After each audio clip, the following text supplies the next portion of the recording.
It's tabletop time. I'm Dave. I'm Jazza. I'm Rob. And I'm Jen. And today, it is the season finale of Reboot. Oh, that deserves an opening round of applause. The first returned campaign on the rebirth, the Black Magic Reborn. It's bittersweet. Certainly crediting Black Magic for helping us be rebirthed. That's not the way I should have said that. But thank them anyway.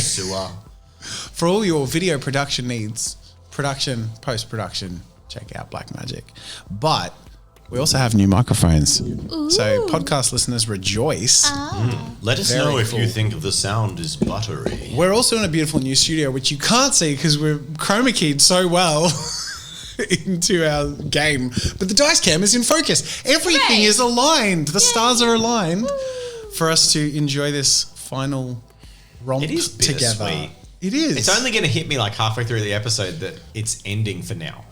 If Dave bursts into tears and breaks down halfway through the episode, is there like a contingency plan for everybody drink? All right, Jen, guys. have you read the script? All right. Can you take over?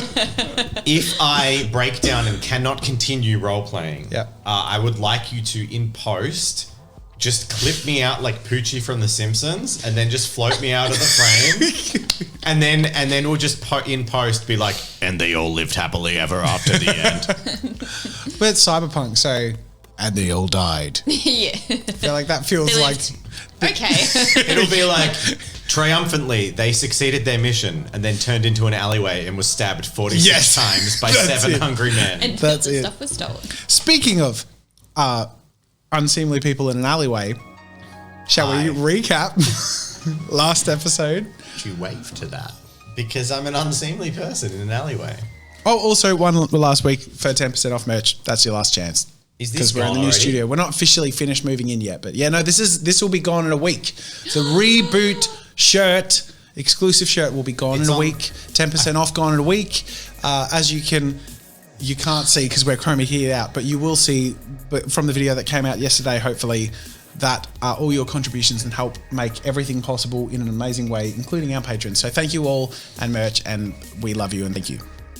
And it makes cool things happen, and we will continue to make cooler things happen with your support. I Thank should you. mention, I've watched that shirt like 3 or 4 times, and it is still as soft as the day we opened that package. I'd like to mention I stole Jen's and I now wear both my tabletop time jumpers on rotation literally every day of the week. I'd like to mention I've worn all of your shirts, but I haven't told you when or how long for or what I was doing when I wore them. That just adds to the collector's value. All right. Are you talking to us or the viewers?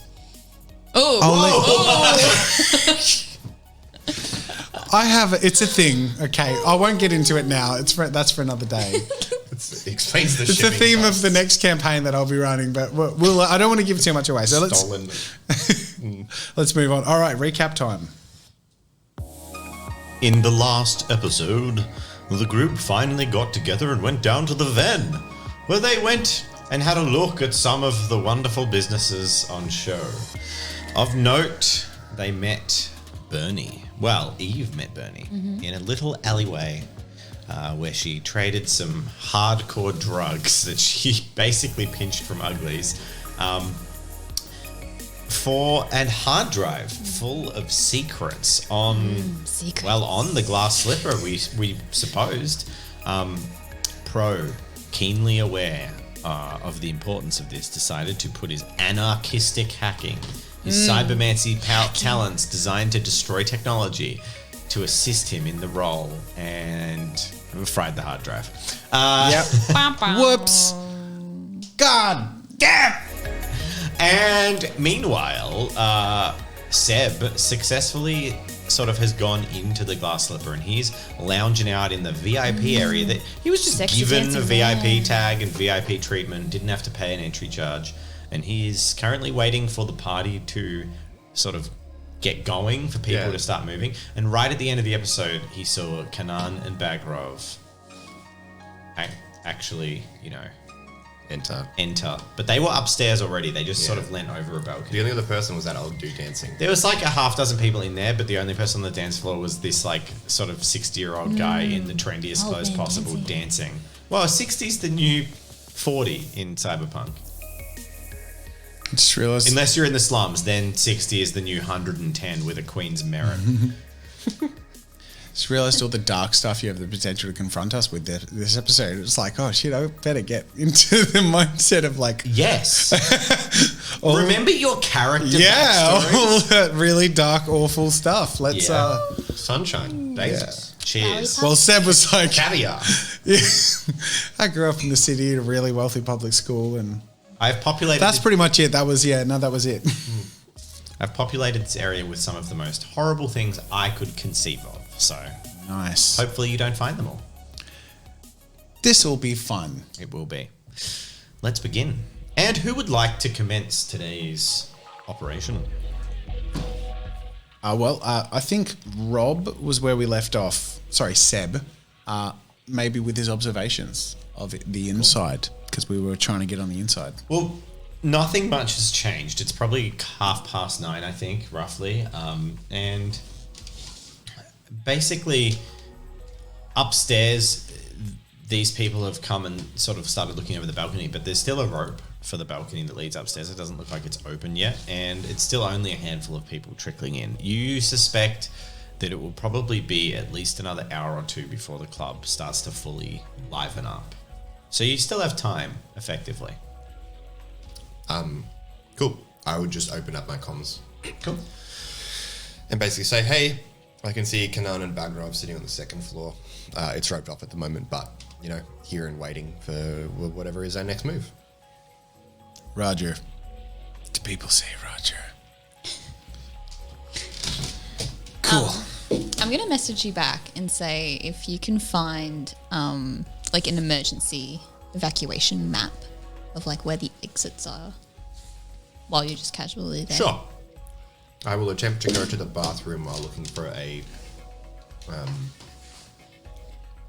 map that outlines the emergency exits of the building. I was going to roll a destiny, and then I realized I'd already decided this last time. You look around fairly thoroughly, and I'm not even going to get you make a perception check because you rapidly see that none of the usual things that would be sort of enforced in the cities are here. There's no emergency evacuation plan. You're not even sure if you've seen a fire extinguisher or anything like that. There's no exit signs. It's just like all of the safety stuff, just not at all paid attention to. Okay. Can I record that in my glasses and send it to him? Yeah, that's fine.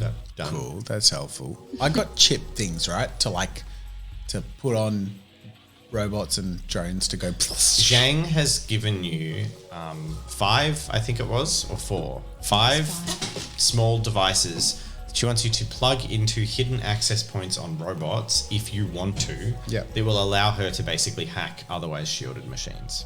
Yep. Cool. Good It's to know. not for you, it's for her. Fair point, yeah. Although it would allow you better access to them if you on want to train drones them anyway. or robots. Specifically, robot drones, whatever machines operate in the... And it gives her control. It gives you a route of access. So robots and drones, most of them of any merit, don't have open anyway. Like cybermancy doesn't work on them because you can't actually affect them. There's no open signal. There's no way to physically interlace with any of their systems. Yep. So it basically creates an opening that allows you to then hack it. You may not be successful. It's not like an auto pass. It's just there is now an entry point into the armor. Yep. Cool. Cool. All right. Looking over the rooftops of the city, taking in the smells and sounds and wishing I was inside at a laptop. I grab my jacket, fling it over the wire in front of me that's going across there towards the glass slipper. You're going to sail over onto the roof of Desire's Dalliance. That's the idea. Take a deep breath and Cool. I'm going to get you nothing for it. I am going to get you to make probably an acrobatics. Grip. Cool. Yeah, grip. You know what? Gripple. Can you point Can me I to do the grip acrobatics? skill? What's the grip skill again? Gripple. Strength. Grapple. Oh, grapple. Can I go acrobatics? Could I point an apple? I would propose to the narrator to use acrobatics for this Why? check because an acrobat could do this. And these are acrobatic movements. I'm going to get you to do both. Okay. So the grip check, the challenge rating is going to be 2. Yep.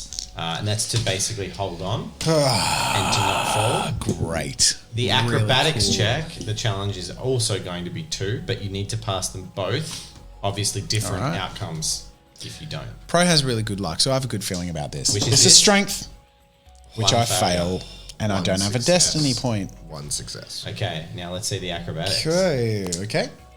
Why didn't you have a destiny point? Because I've used them all. What have you got? I've got 2. What have you No, got? I've got 3, sorry. Okay. I succeeded my acrobatics. Just. Yep. What'd you get? 2.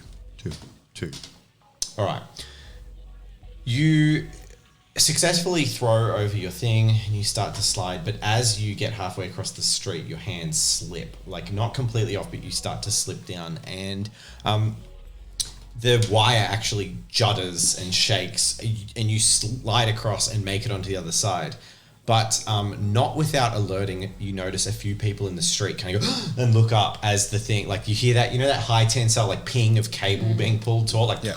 that goes off, and a few people look up and see you almost fall off. You make it onto the rooftop. Can I see if I can counteract this, knowing that I wasn't subtle, using a stealth skill to, if there's like pigeons or some shit like at a distance, to like peg at them so it looks like I can create a movement or something elsewhere. It's like, it was a bird. They've definitely seen you. Fuck. It's too late for that. They feel like, I mean, you can throw a thing at a pigeon if I you still want to convince him it was a bird. No, I'm just kidding. All right. I'm like, I not so subtly moved to the other rooftop. I'm going to lie low for a while. Okay, so you're now on the rooftop of Desire's Dalliance. Yeah, I've said that over the comms, yeah. Just scope, get my Make a bearings. perception check. Okay. Yes. Challenge level 2. 2. 2 successes. Okay, so you look about the rooftop. You know, are you sneaking? Are you going to make a stealth check? I would, yes. Make a stealth check. Now. Okay. Is there a challenge level? The challenge level for this is going to be a 2 as well. Okay. Not many people up here. I You succeeded. Cool. So you sneak around on the rooftop. 3 successes. And you find there's several air conditioning units. One of them appears to be sort of semi... It's unusual in that it's actually physically accessible. There's a broken fan in it that's no longer working. But it's one of those large industrial ones that you only see in TV that you could actually very uncomfortably crawl down into the vents. But it is not on the rooftop of the Glass Slipper. It's on the rooftop of Desire's Dalliance. There's also some units you could climb onto, and it would be a difficult climb, but you could actually climb onto the roof of the Glass Slipper from the roof of this building. Okay. I'm going to sink back into the corner between the roofs, give it 10, 15, and focus on the comms and maybe trying to look at the systems I can get access to. Are you hiding, just Yes. looking at the rooftop, or are you looking off the rooftop? I'm going to climb the roof soon up to Glass Slipper, even if it's difficult, but I'm going to give myself 15 minutes or whatever Okay. I can afford. And I'm going to focus on comms and seeing if there's any systems I can But access. you're not going to poke your head out at any... I mean, I'll get my general bearings. I thought the perception check would... Yep, but you're stealthing. You're laying low. Yeah, yeah. I'm just getting an idea of you not like... I'm sinking back tootling into like, around on the I was edge of the accidentally building, loud. looking I'm at- being yeah. like Okay, quiet cool, and cool. hiding. That's cool. I've got an idea of what you're doing. Yep. Okay, so there you are. Cool. Eve, what are you doing? I'll go check in with Jane. All right, you walk in to the building. Welcome. She's sitting there playing what looks like a game of cards with the man at the table.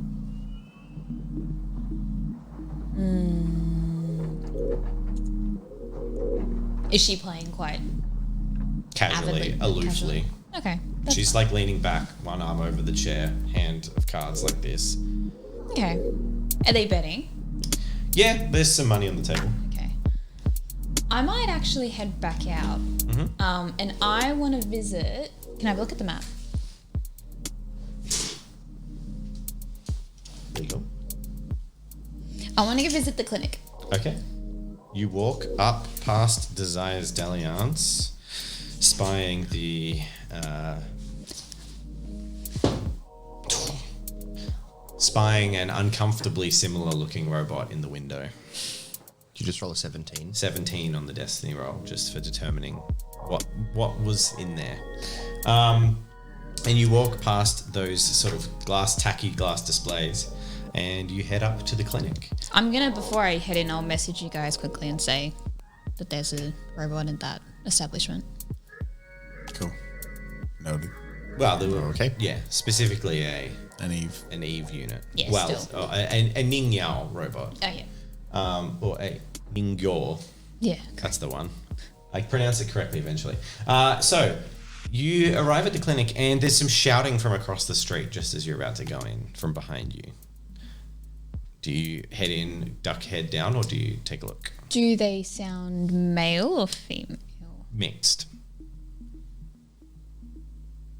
How hated does it sound? Fairly. I'll turn. Okay. You turn, and looking across the road, you see the entrance to the Burrito Bandito. But next to that, you see the corrugated iron weld lines, nail gun built, fortified front wall of an establishment that looks like it has been burnt down at least 3 or 4 times, and for some reason is continually repaired shoddily. There is a single sign above it that just says beer. And right as you look out, there is a man who is thrown bodily out of the entrance and smacks into the pavement, still holding a large stein of beer, which smashes on the ground, and beer and glass go everywhere. Okay. A few people walking down the street avoid him. A couple more walk directly over him. Is he hurt? Moderately, but he looks drunk and still conscious. He's spouting off a tirade of guttural swears. Is he gonna be okay? You make a medicine check for a survival check. I really don't want to go over this. It's so funny because this is like the mission of a lifetime. Hey. But Eve's just like, my programming. You can fight your program. Do you require Beer. assist? I mean, she's unshackled now. Yeah. I know it is part of her. So awkward. So challenge level for this is a 2. Cool. That was 3. 4. A 4. Yeah. You can tell that they just have it's right there. some sort of contusions, some scuffs, and they'll be all right. There's nothing seemingly broken. They don't seem in too much Right. Gonna completely ignore him and move on. Move on. Cool. Head into the building. Cool. You turn around back into the concreted, sort of very industrial, horrible-looking building that is the clinic. You look up and you see a rusted and weathered sign of. It's like a large blue sign with a white cross on it, and you're fairly sure you can make out what looks like a sort of a stencil outline of a dog underneath it. And then you walk inside. Make a perception check.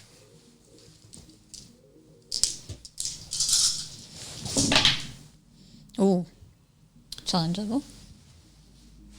Challenge level for this is 2. Yeah, 2. 2 successes. A lot of 2s tonight. This is your casual stuff. It's going to build. Yeah, we're getting our 2 bad successes. rolls out of the way. That's the spirit. So it appears that the clinic, once you're inside, it's quite clear the clinic by its layout, and you being a medical drone, you have a lot of familiarity with this kind of thing, that it was once a vet or a veterinarian office. It's been somewhat converted into a clinic for treating people.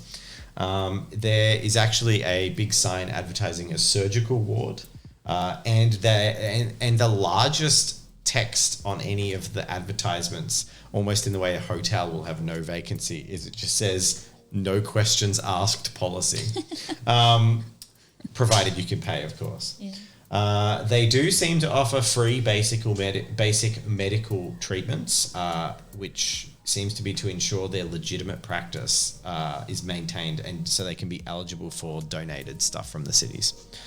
So like they're operating as a free clinic in the van with some kind of donation support from the cities as like a charitable sort of tax thing. But it seems like the people who own it are doing a lot of stuff they maybe is outside the purview of that arrangement. Okay. It's fairly empty right now. There is a robot behind the counter, standing with a woman. They just look like receptionists, and the room has 1 or 2 sort of people in waiting chairs that don't look particularly interesting. Okay. I'll approach the receptionist. Cool. Sisters. Make a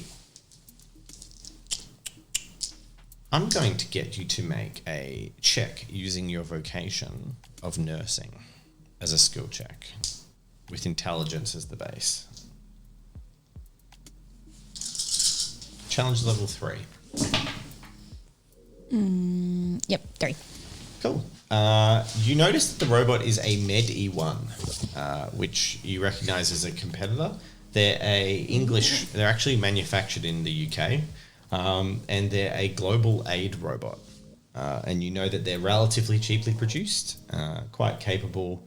They can manage, they're nothing like you, but they can manage for basic first aid and medical needs when desired, especially for impoverished areas. It has a large plaque, a brass plaque on its chest, proudly spouting the name of the person who is donated it to the clinic from the city. And it stands with a robotic smile looking at you. It's kind of got like a Bender from Futurama style, like digitized grin on its face, and it's like, yeah, hello. Greetings. Are you here as a donation? What does the other receptionist look like? She is a kind of just a fairly bubbly looking girl, but she actually currently looks like she hasn't slept in about 3 days, and she's like basically leaning back in her chair, passing out, and like not doing any work. And she doesn't pay any attention to me. She looks like she's currently dozing off. Okay. I'll turn to the robot and say, I am in current need of medical supplies. This is a clinic, not a pharmacy. I have someone that needs treatment. Bring them here. Services are free. The wait time is long. At least it's honest. And then he's like, all services will be for advanced payments made up front will hasten your recovery. And he's like, eyes like flicker, and then he goes back and he's like, can I help you with anything else? I'm going to look at the people that are waiting to get served. Are they just like a bit beaten up and gross? Like they're not. The two people, they actually just look ill. They like pallor, cold sweats, pale skin sort of thing. Okay. I'll leave for now. Cool. You leave the clinic. Time is passing. It's probably about 10 o'clock. Oh, cool. I start to make my when I feel a little safer, I've kept the scope happening. Then I'm like, all right, time to climb. So I start climbing up onto the glass slipper. What's my check? Make an athletics check. Challenge level of 3. Told you it was a hard climb. So close. Can I assist with the acrobatics? How are you going to assist with acrobatics? If I lose my footing, I'm gonna try and grab something and swing and grab my footing elsewhere acrobatically. Parkour? Yeah. You can assist with Parkour. Sure. Okay. This is still a very unlikely thing. Oh my God. Yay! 1, 2, 3, 4. So 1. You just pass. in a rare moment. Oh my God, Pro clarity. sucks. Pro's foot slips, but then you like sort of land on an air conditioning unit and then like use that to springboard yourself up onto another one, and then you jump back and you clamber over the edge. You're exhausted. You're like drenched in sweat. Whew. Up the top. You are now on the roof of the glass slipper. What do I see? On the roof or around the building? Give me both, yeah. Okay, make a perception check. Yep. I'll give you challenge level 2 for the roof, 3 for important things off the roof. Okay. I got 1. 1. Great. Cool. You collapse in a heap, wheezing and sweating, and probably at this point about a dozen people have filed in. We're getting to the point where the more confident early drinkers are starting to move out on the dance floor. You can see some staff starting to move around. There's roughly one robot to one person at each of the bars. There's like one robot bartender, one person. The robot bartenders seem to be purpose-made robots for bartending. They operate, when they serve drinks, they operate with a flourish.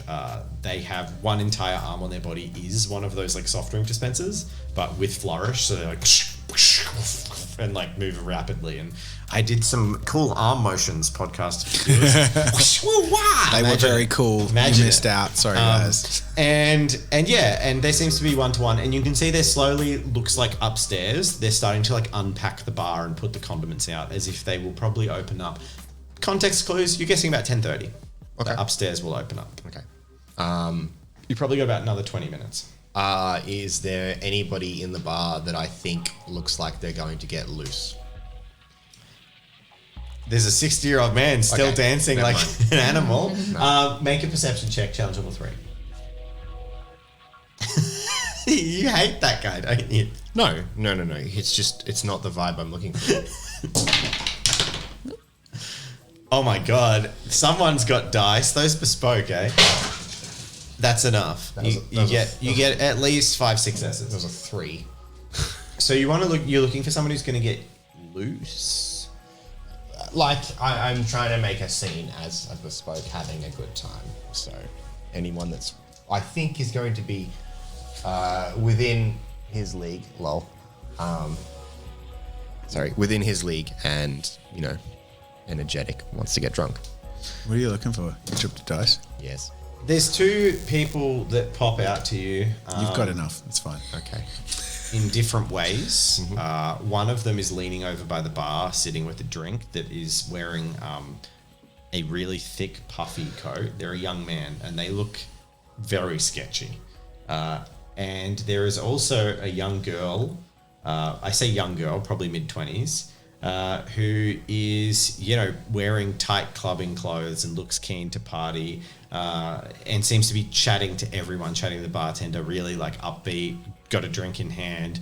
The only other major feature you notice is that it seems like at some point she's lost her entire jaw and it has been replaced with a cybernetic.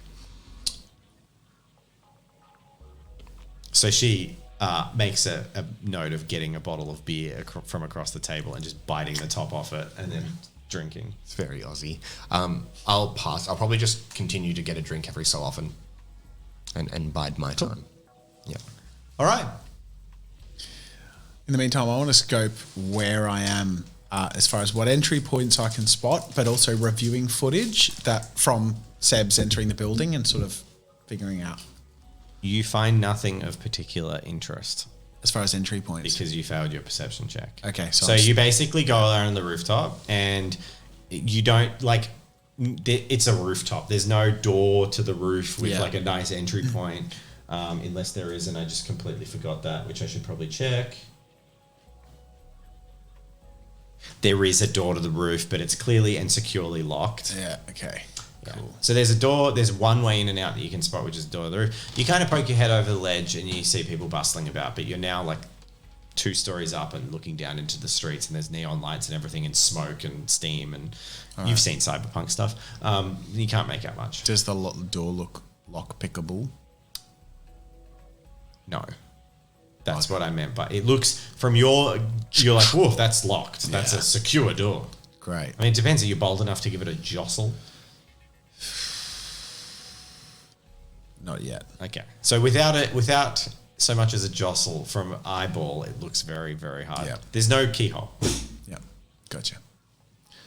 I'm on top of the building, I say over comms. I don't see any direct way to enter. I'm going to keep scoping things out, but if you guys get any intel or, fill me in.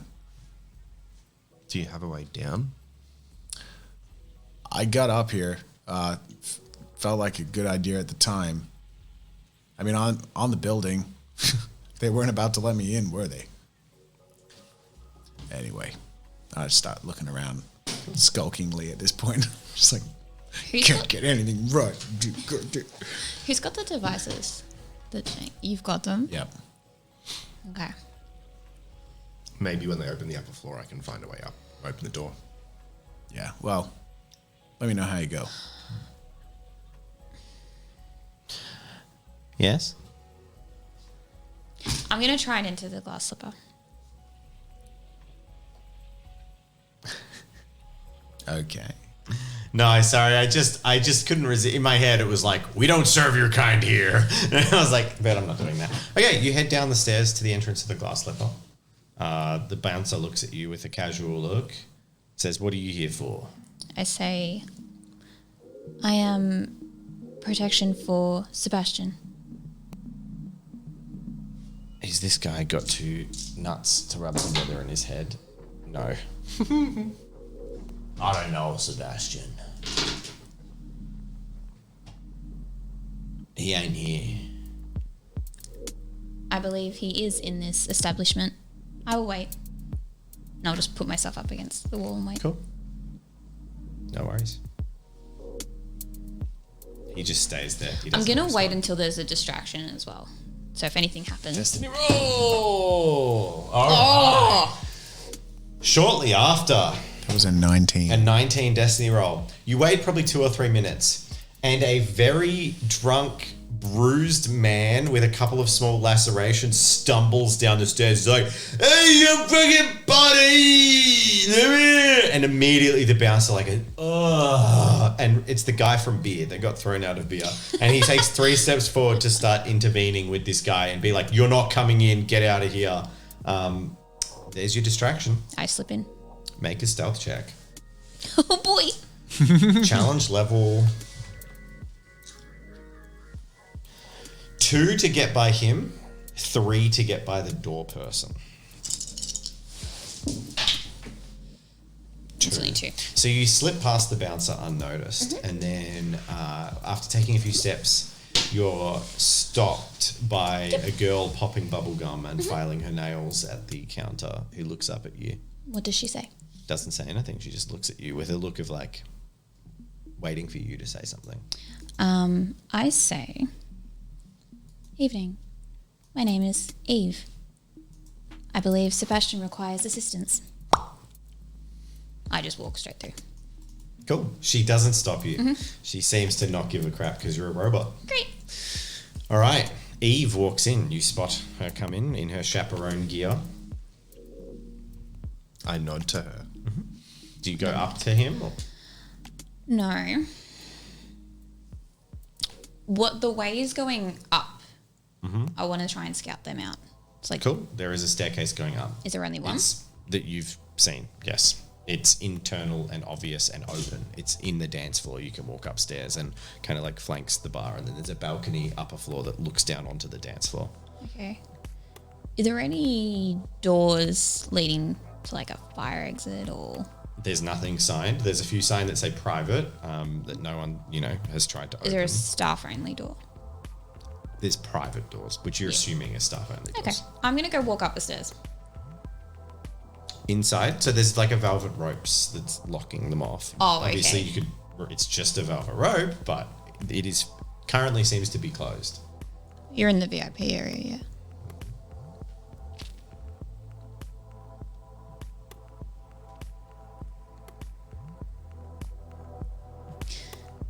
I'll go back to you. I won't go through yet. And I'll say, we need a way to get Pro down here. A secret dice roll. Cool. Should we start? What should we do? Well, by the looks of it, they're going to open upstairs shortly anyway. Do you have access? I have no idea. It's worth a shot though once it's open. Maybe we also talk you up a bit. Yeah. And then I'll wait till they start unroping everything. Cool. All right. Time passes. I also want to, while we're waiting, are there any other robots or drones aside from like bartenders? There's currently not that you've seen. Okay. Actually, I'll say one. You've spotted like a busboy, like a robot just come out, pick up some glasses, put them on a tray. Any security? Internally, not that you've seen so far. Okay, great. That's all? Yep, we'll wait. All right, we'll go back to upstairs.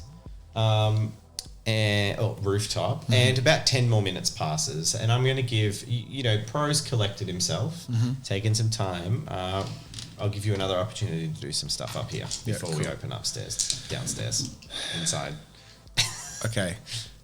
I've got my bearings. I know that door's a no-go. I'm going to look for weak points in any ventilation, any sort of air conditioning units, anything that looks like it is the in or out of the building as far as a function goes, not necessarily for people, that I can exploit and just what there is. And you're going to use perception for this? Yes.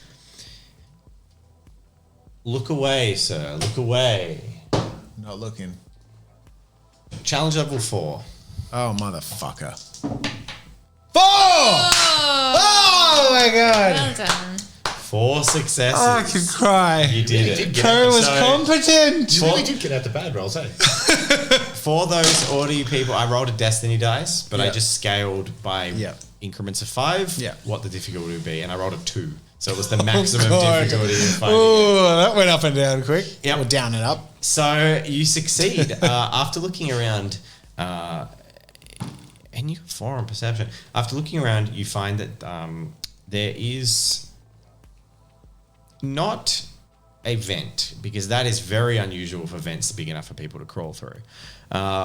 But you find what looks to be a skylight on this building. But the reason it wasn't an obvious access point is it's long since been like painted over and manually sealed shut from inside and outside. But you see on one corner of it at a really close inspection that the bit inside, all the bolts have like rusted and fallen out, and it's like you could probably kick it in and it would fall in and you'd be able to drop into the roof. I attempt that. Before you do that, I'm going to tell you that you spot,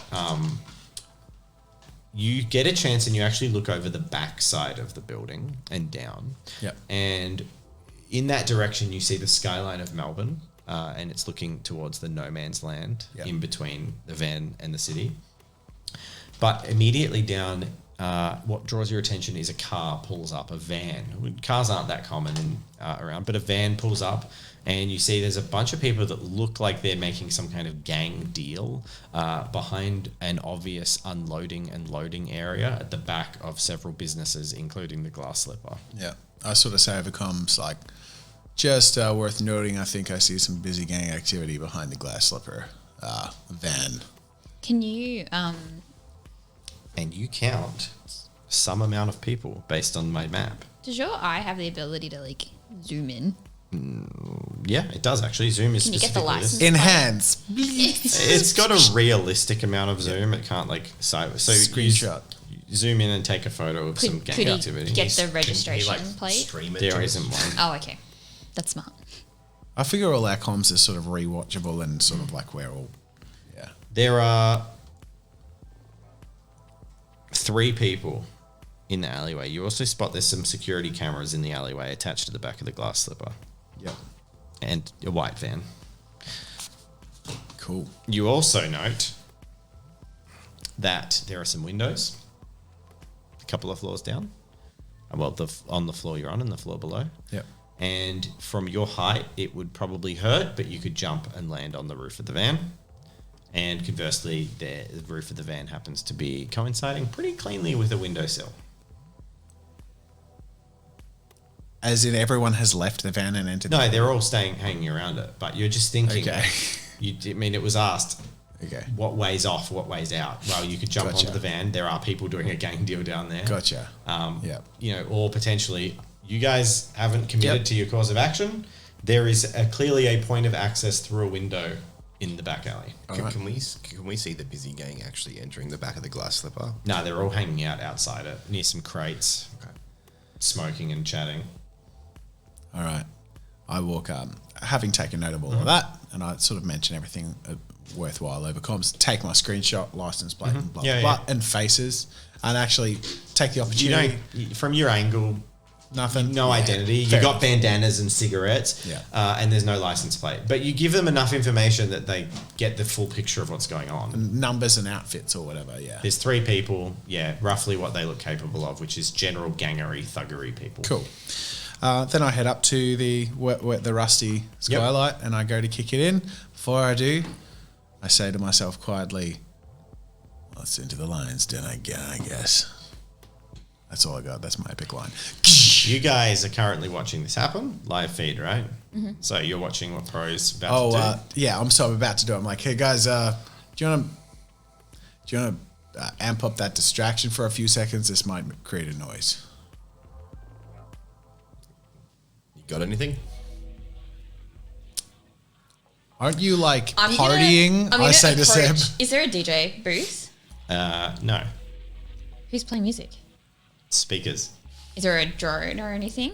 Speakers. Screw it. I It waltz might on be over upstairs there. in the cool zone. I waltz on over there. There's no way to the access speakers. music. No, there's no way to access the music. People kept hacking it. You were gonna stop. You were gonna start playing ABBA, weren't you? Still out, yeah, or Skrillex.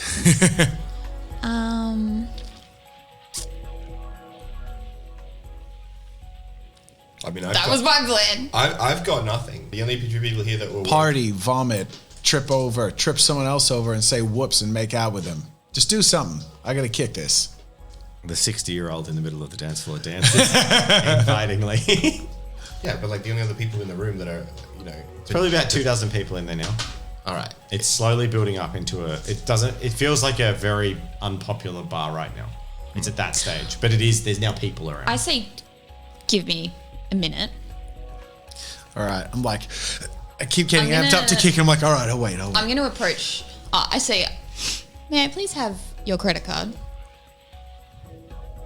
Sure. Great. Mm-hmm. I go up to one of the bartenders and I say, evening. It is my compatriot. The human or the Robotnik? The robot. Okay. We'll see what he says. Mm-hmm. It is my compatriot's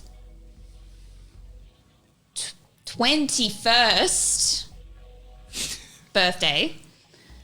And he requires a spectacle. Your finest champagne and this track played as loud as possible. And I give him something. Jen's got a plan. Party night for the VIP. I like it. And I kind of flash the credit card as well and say, I'm willing to pay. Our finest champagne coming up. And he takes the card. Make a perception check. Challenge over 1. I just feel like it's going to be like really dirty water. I like say if it comes to like, hey, if he gives you the bottle to open, maybe You that succeed. cork could help with a distraction in the face of another VIP. I sort of chuckle. He gets the wine out, and he gets, he's doing it all the way he's meant to be doing it. And you just notice that as he rings up the bottle, it's $900. And it just goes like beep on the card and It's the good stuff. hands it back to you. Thanks. And I just get a notification. oh my god! Really? You get a penny pinch over that? Meanwhile, Mr. $10 million for my soup kitchen?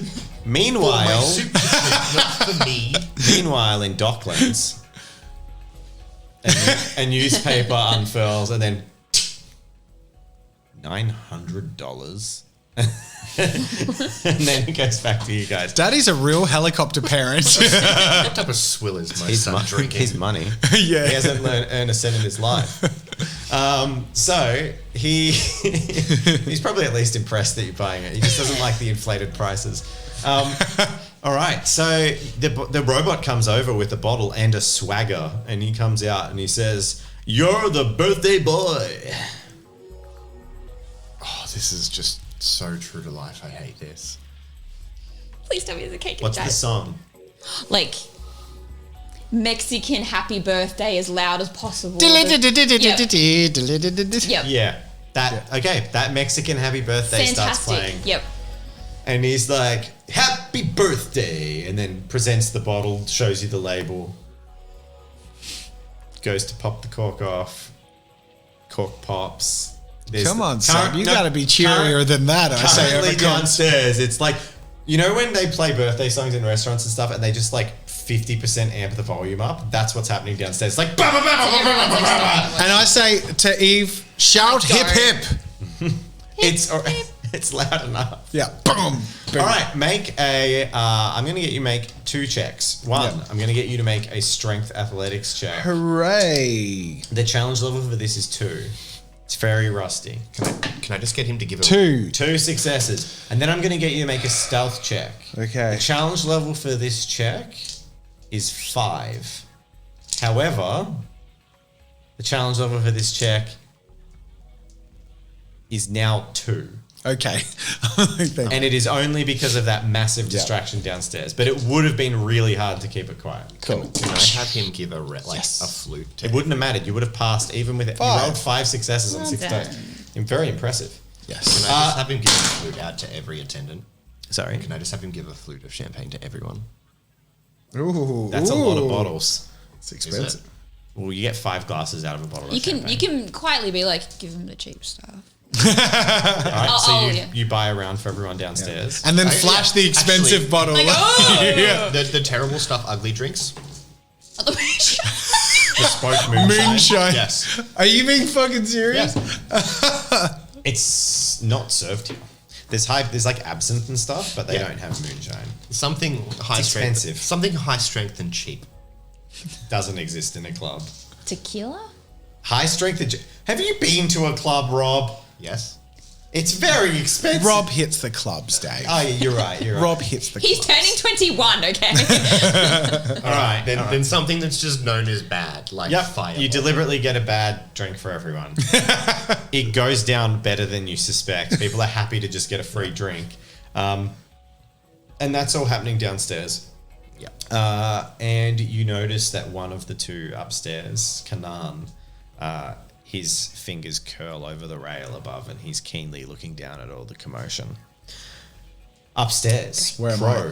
Yeah. the roof thing smashes in, and I'm going to say you don't go with it, but the panel just collapses in and like some light streams in and some dust billows out into a black room below. You can't really see much inside. Drop in, sort of. You drop switch in. on my night vision. Okay, night vision on. Make a perception check. Challenge level 1 with the night vision on. What? Are you fucking kidding me? Critical fail. 0 successes. wire it. And a critical fail. Oh my god. It's night vision! How can I fail at that? That was brilliant. God damn! Because when you almost peaked, it sounded like it's not vision, and I'm like, you're right. it's not vision.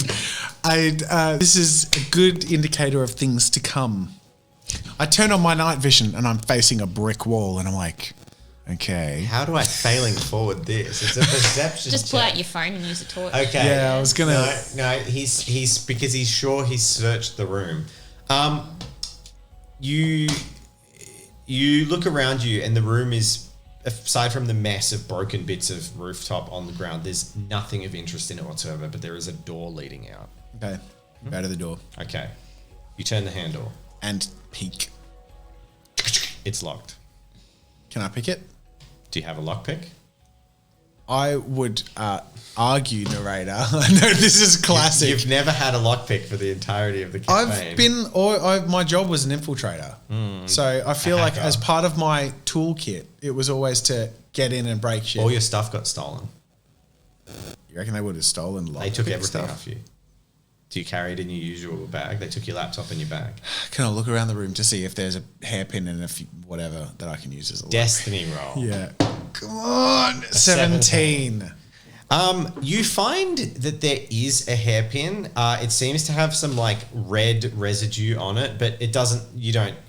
Whatever. It just seems normal to you, Mr. No Perception. Yeah. It's weird that there's actually like a bunch of hairpins, and one of them's got like hair in it, but you just pull that out, and yeah, you unfold the hairpin, and I attempt to pick a lock, but I say over comms, look, might be a little trapped here. I'll do what I can to get through, but just FYI. cool. Okay. What's the challenge? The challenge level to pick a lock is 3. It is a skilled task for someone who knows what they're doing. Okay. You successfully Succeed. pick the lock. The tumblers fall into place, and there is a and the lock And I crack the door open and peek through the crack. and lean out. You can hear the reverberating club music like beating up through the floor, and you peek out into a hallway that is thankfully at this moment empty. You're in a hallway. It's one of those hallways that kind of opens out into a lounge area. Yeah. and you can see a whole bunch of bean bags. There's like bongs and stuff sitting around. It's clearly like a hangout place for the busy gang. There's a big TV, gaming equipment, etc. Lots of empty booze bottles and stuff, and there's several doors leading off. Busy gang. I immediately start looking for things that would be worthwhile for Zhang to have me bugged. Yeah, Cool. And getting my bearings. Downstairs, about 5 minutes, and once your ruckus has subsided, the velvet rope to upstairs is removed. And by now, probably another 20 or 30 people have entered. It's starting to wind up. Sorry, I was just like Lex Thorne's comment in Twitch chat. Failing forward intensifies. That's pro. Sorry, go on. Immediate questions for the reboot. What was in that room that they never saw? Did me buying drinks by any chance happen to gather attention for me? Yeah, there's a few people that are like thanking you, and there's probably one or two people who are trying to get your attention in that way because it's a club and you're a bespoke. Cool. Yeah, I'll invite them to sit down and start buying rounds for them. Or I would have probably already done that. Yeah. With my intention of creating a... Make a persuasion check. See how charming you are. I was going to say challenge level 3, but they're not going to resist. So it's just a challenge level 3. 1, 2, 3, 4. Cool. You charm a couple of who? A couple of who? Anyone. Just anyone. Okay. You sit down with a 60-year-old. Just one old man who's been like the old party. squinting the whole time, like, yeah. He took your drinks. Attractive young He men took and your women. drinks at the dance floor and kept dancing. He's still going. It's been going for 40 minutes. So yeah, you sit down with two young girls who seem very keen and talkative and. Cool. At some point, I'd probably like to attempt to head upstairs through the velvet rope with my little entourage. Cool. And you walk up unobstructed and head upstairs where there's a few people up there now. It seems like there's another VIP area up here, and that's where Kanan and Bagrov are. There's a couple of people with them, and they're all very nicely dressed. But that VIP area is 3 times better than the one downstairs. It's like your classic roped off corner of the club with just the same stuff. This one upstairs is like elevated private bar view over the dance floor. Like there's actually a doorman standing, the first security person you've seen standing on the door or like on the rope. There's another bar opened up upstairs, and there's a public area as well. Cool. I'll find a place for us to congregate and have drinks, and if there's a dancing spot, good on them. In the regular area. In the upstairs area. Yep, but the upstairs regular area. Yep. Cool, you head up there and slowly more people filter in. Cool. You also, for the first time, start to notice some of the regular things. Like there's people going in and out of what seems to be a storeroom.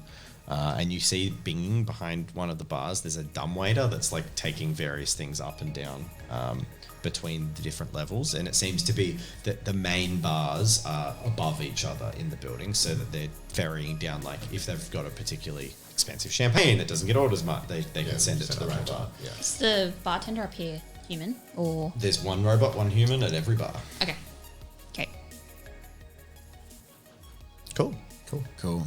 I'm going to continue to get rowdier with my companions. If I can see anybody over the ledge on the lower floor that I think would be a good addition to this distracting entourage, then I would probably try and find a way to invite them up and just essentially just grow this little posse.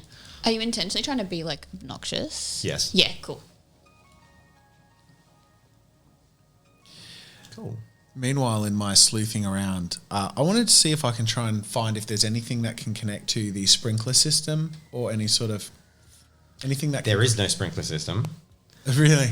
God, no. No fire evacuation. There's no fire plan. There's no sprinkler system. So you're trying to look for There's a couple of like computers sitting around that the people have been Destiny right. 14. Okay. What was that? Nearly 20. Oh my God. There's a couple of computers and things sitting around up here that seem to be more related to the day-to-day life of busy gang members and gaming and stuff, but you don't see any like. Sure, that'd be pretty useful for Ugly anyway. So Possibly. I'm going to pop one of those on there. Be like, hope that helps you out, Zhang. And like create an access point for you. Okay, cool. And Zhang starts hacking. Sebastian and Eve, make a perception check, challenge level 3.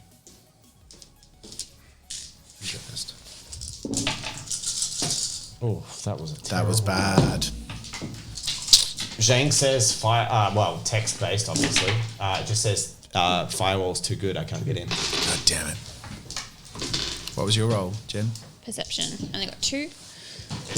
Is this everyone or you two? Those two. Yeah. Wow, I got 3. 3. So you just notice downstairs. You notice Zhang enter the bar. Interesting. She's just she's got a drink in front of her. You haven't seen her drink yet. She like buys a drink and then sits there. Clink. And then after a little while, just a little bit just tosses a little bit out the top.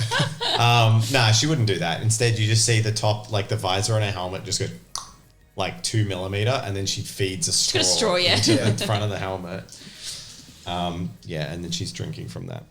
All right, so more time passes. Your posse gets more and more annoying and loud. But the guys in the VIP area don't seem to care very much. They're just not paying as much attention to you as you thought they might. I will have seen where Meanwhile, Kanan you've got time and to do Bagrov stuff. have been situated. Cool.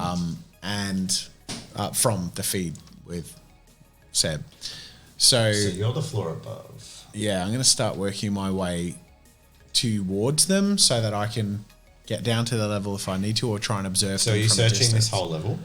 I'm going to say yes. I think my point is, at this point, my focus is to place these bugs so that we have something to fall back on. Because if I go in too deep too soon, All right. we haven't got anything to Make a so we'll go room by room. First room near you, locked. Same as the other one, lock pickable, traditional key I'll hole. try and pick a lock. Immediately, you're not going to look at the other doors. You're just going Oh to yeah, no, I'll go for the All right. least resistance first. Okay, so next door up, the door handle turns easily, and I'm going to get you to make a perception check if you're going to look in there. Yeah, that's 2. 2, okay. Destiny 8. All right.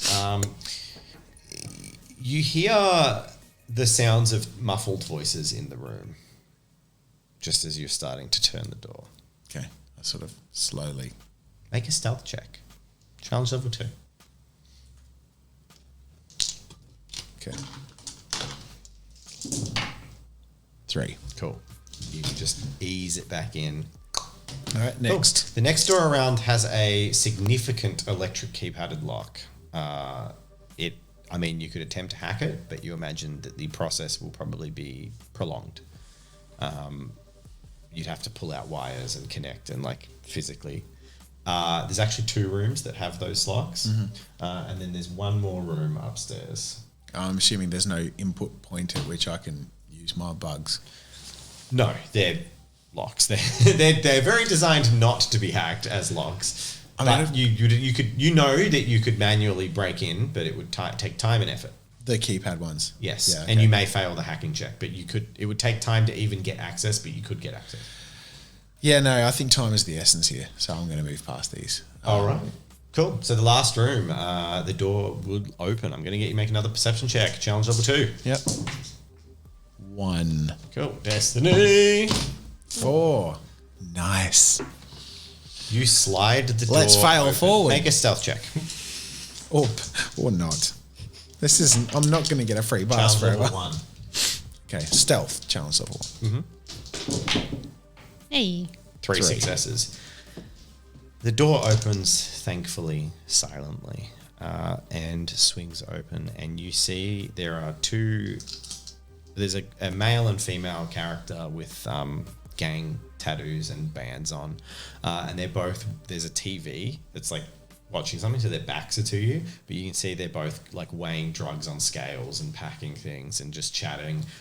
You spot next to them there's a submachine gun sitting on the table, and there's a shotgun on the other side, and they're clearly full on gang operations up here, Interesting.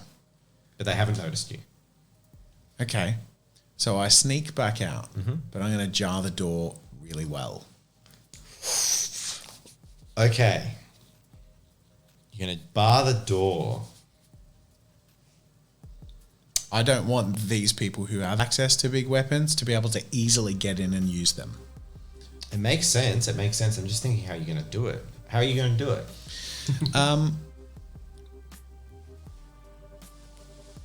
There's not a lot I can do, but if I can sneak back out and deconstruct the handle in a way that, like, I know how door handles work, basically to make it so it turns, but there is no... Oh, you're actually physically... Okay, I'm going to make a sleight of hand check. Cool. Challenge level 4. That's beyond... That's very specific knowledge, yeah. Okay. It's not easy. Okay. Can I assist with Infiltration? No, that's not pointless. Can I assist by... No. Oh, 4! You were getting... I told you when I rolled Well, a it's 20. always when it's like the very, like, far too close for comfort. I said I roll a 20 for how the night's going to go, and you've passed all the important ones. You make it impossible to open that door without significant violence or significant repair. Yeah. Cool. And then once I'm out and I slide something in front of the door so it's easy to trip on, and then just in front of that by a bit, if I find something sort of like the equivalent of ball bearings or dice or something I can just sort of spill on the ground. You find 2 sets of D&D dice, Perfect. also known as caltrops. Yes, perfect. I sprinkle those. There's on an the ground. inordinate amount of D4s. It seems like a wizard casts magic missile a lot. So you just scatter like a dozen D4s on the Perfect. I like the busy gang It's is... good to know the hobby exists. Yeah. For 70 years. I'm going to say there's a well-crafted Lego ship, but you don't have the heart to dismantle it and use it as the ultimate I just form of placed the trap. Lego ship gently back on the shelf. Yeah. No, I basically put some shrapnel-y things to trip over a little further afield so that if they have to step over this, then there's a chance that... Yeah, Basically I just getcha. creating steps at which there's always something that's going to fuck things up as we fuck things up later. Cool. And that's upstairs. That's it. And then I start to sneak my way down. Cool. You sneak your way downstairs and you pop down, and where you are, you've actually now arrived at... You're on ground floor. So I think I misdescribed it. So it's a 2-story building. I kept saying 3 because I'm thinking Gotcha. of the basement level, which is where the club is. Okay. So it's 2. So you went from the Burrito Bandito across to the other first floor roof. Then you climbed onto the second floor roof of this building. Yeah. So you go down to, now you're on the same level that these guys are on, but you're in like Ground the staff floor. areas and the ground floor. You actually come out into a sort of a small, like big enough to park a van in, warehouse area. And the garage door is like 2 foot above the ground, and you can see that you need to make a perception check. Okay. Challenge level 3. I can see I need to make a perception check. 2. All right, you get a 2. You spot a couple of feet in the entrance, like sort of. There's clearly people standing outside the garage door, Yeah. but you don't. There's some crates and stuff, but you don't take in too much of what's in this room. There's some doors leading off too, but it seems to be just their like loading area. Yeah. I'm just avoiding any sort of traffic or possibility of being noticed. So Yep. sort of veering as far away from any sort of activity I have seen, and moving towards the direction of Kanan and Bagrov. Cool. But You think, but you have again, no idea where they yeah. are Well, I mean, relative to through the comms, I've sort of seen where they've been standing, overlooking the basement. You're currently in completely private areas though, so you need Okay. to find the door that will open. And then you'll be like, the club. Yeah, okay. You're in like the back area. All right, gotcha. So I've sort of tried to orient. there's actually only 2 doors leading out from here, and Right. they both are next to each other, so it could be either one. All right, I'll try one. Left or right? What do I notice about the doors? Is there anything looking through them? Is there any sound coming out of them? Make a perception check again. Challenge level 3. 3. Nope. 2. There's an equal amount of general club noise coming in the direction of both doors. Left. Left door. You open the door. Make a stealth check. Oh. And you get +2 for this. Oh, because this is about what you would call it. Machinery. Yeah. Okay. So and you only need to beat 2. You smash 2. You open the door and you see a rather large, bigger framed than all the robots inside, robot with, it seems to have 4 arms. It has 2 smaller arms up top and 2 arms that look like skis. And you quickly realize that they're like forklift arms, and it slots down and goes into the bottom of a crate, lifts them up, puts the crate up on the thing, and it's just packing and like moving some stuff. And you found a storeroom. Yep. I want to sneak up to it unnoticed and place a... Make a sleight of hand check. Okay. Challenge level will remain 2, and my laptop is now dead. Did you bring your charger?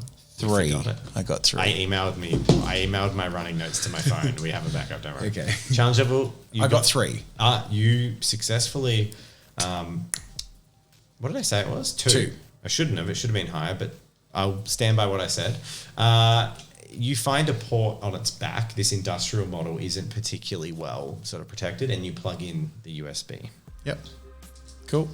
I'm assuming there's no through here to the club, or there is? Is this like a standalone little room, or do we need to go back and through the right door? You'd have to go back. Okay. Cool. Ooh. 1, 2, 3, 4, 5, 6 successes. There's a little smiley face that goes beep beep in your little feed between all yourselves, and then you've got like your 3 visual feeds that you can access, and a 4th one just goes ksh, and you see these forklifts like lifting up and slowly moving around, and then Zhang says, "This one could be useful," and it's mine now. Love it. All right, I go back through the other door. All right. The door opens and you see a corridor that seems to lead into, it's like where you'd imagine behind the bar is, and you have a bit of a private corridor, but you can see the at the end exclusive of that bar, like this upstairs area. So you have a feeling like you can access the back of both the bars, but you could also just walk out of the staff area and into the club. You now have a full understanding that you're just behind the bars, and if you walk to like the T intersection part of this corridor, you'll be in full view of the club as if you were a waiter coming out from behind. So I'm just, last thing, just sort of going to scope for if there's anything else worth infiltrating, whether it be cameras or any sort of intercom system or whatever it is. But otherwise, I sort of message the team and I'm like, I'm going to lie low for a while and wait for a cue. I think I've gotten a little bit of infiltration done, but... where are you going to lie low? Not in the back area where that's connected to the bars, but sort of... There are 2 further rooms to access that aren't bars coming off this. Would you like to try them? Yeah, I'll check them out. Destiny roll! First room. 16. Okay, cool. All right, the door Destiny slides. rolls feel like weighty tonight. Yeah, well, it's just like if you get caught here. Yeah. The door opens and you enter into what is clearly a staff like break room.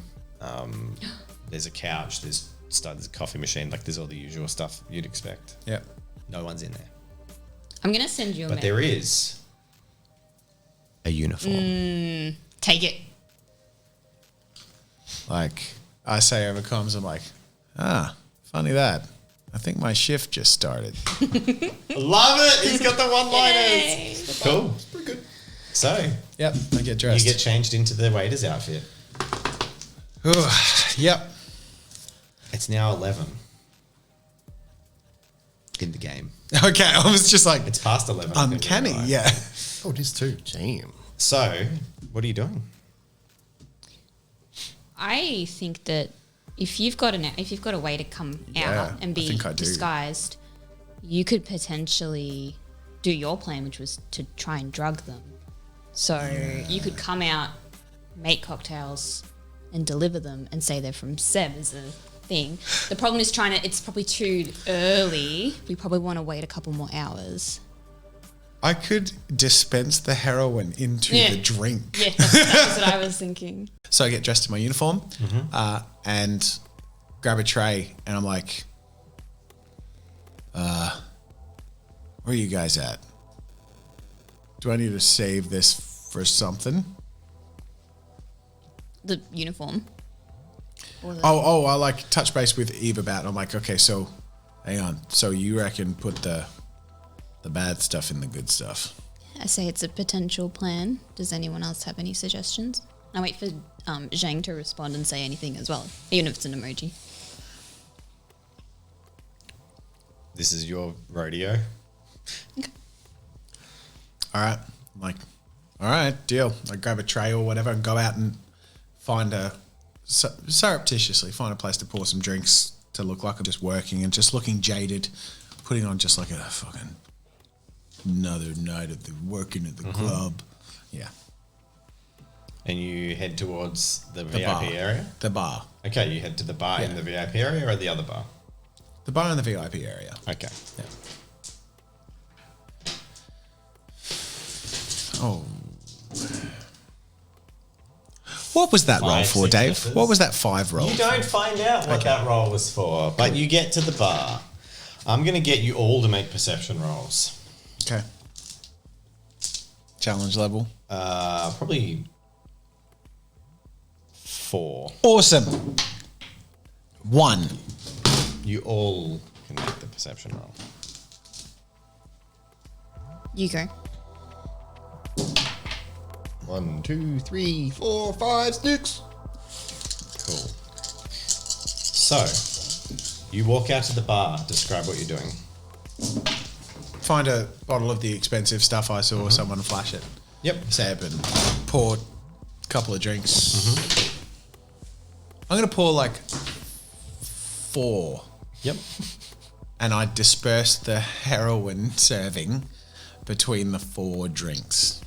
All right. While this is happening, Sebastian, your eyes dart up because you've got that awareness of multicam, and you look up, and Kanan Raufi is just dead staring at Pro while he's doing it. In the whole bustle of everyone doing stuff in the bar, it's like in the movie where there's like the 2 still characters in a moment of complete, and Kanan is just staring at you. You've been made. You gotta be kidding me. No. I message. Go. Give it to a girl. Yeah, I was going to do that. I'll Like, look I- after them. I look to the nearest like person who's also getting drinks. And I'm like, Jesus fucking sorry. I just got a call. Sort of in a more convincing way that I'm doing. I'm going to get you to make a stealth check. Okay. Not against technology. Challenge Just against level. people. Challenge level 5. That was a 1. That was a 1 Yeah. success. Okay, cool. Cool. So what I decided is that Kanan had made you as spiking drinks, and that was to determine if you'd managed to conceal your identity from him. You have not. So he has made you properly. So you're heading, where are you taking these drinks? To the nearest waitress who I see about to go out Cool. and serve people. There's a robot comes up to the bar. How far away is he from me? A girl next to you says, "Hey, you new?" Yeah, I'm filling in. I'm confused about the table placings though. I think this was for the guy tables. I think it was 7. The funny face, like blurry thing. That over there, and I like put it over my She shoulder. looks utterly confused, and the robot is just like, "Yes, the blurry face man. Understood." Like, can you show her to where these meant to go? I'm getting. And he takes the tray, and the robot just the robot takes the tray and Okay. just heads out towards Kanan's table. And I'm like, shit. What do I do? Are you still watching, Seb? I would have been watching. I was going to call him over. I but walk back he out the acted way pretty that I quickly. came. You watch. So you back out the way. Yeah, you no, came. I walk back out. In the time that this is happening, and I'm going to let you respond, but just so this is what Seb's watching with his keen eyes and your amazing perception check. In this time, you see the subtle, like, Kanan, like, does that lean back and just leans across and, like, pulls Bagrov in and, like, subtly says something quiet to him. And then Bagrov flips out a phone and just, like, types a couple of things, puts it away. The waiter is halfway across. Eve, I'm going to stop the waiter. You stop the waiter. Excuse me, you are in my way. Wait, you're not in the VIP section. yeah, I am. I went after She them. went Yeah. with me. Oh, I missed the part where you guys I'm went his into that bouncer. part. Yeah, but I thought you were. No. I thought you were in the common area, not They the worked special their way VIP. out. Okay, Yeah. I just missed that. Sorry. That's fine. No one would have stopped you. So, I stop him, and say, I believe these drinks are for Sebastian's and his crew. he does not have funny face. I have been instructed to take it to the correct table. Please, if you require a drink, head to the bar. Make a perception check. A persuasion check. However, robots are so hard to persuade. I'm just going to go flat of 4 challenge rating. It doesn't really resist. It's just you basically have to work around its programming. I'm going to use a destiny. Well, you can do it after. Or you're going to give advantage. Yeah. Advantage!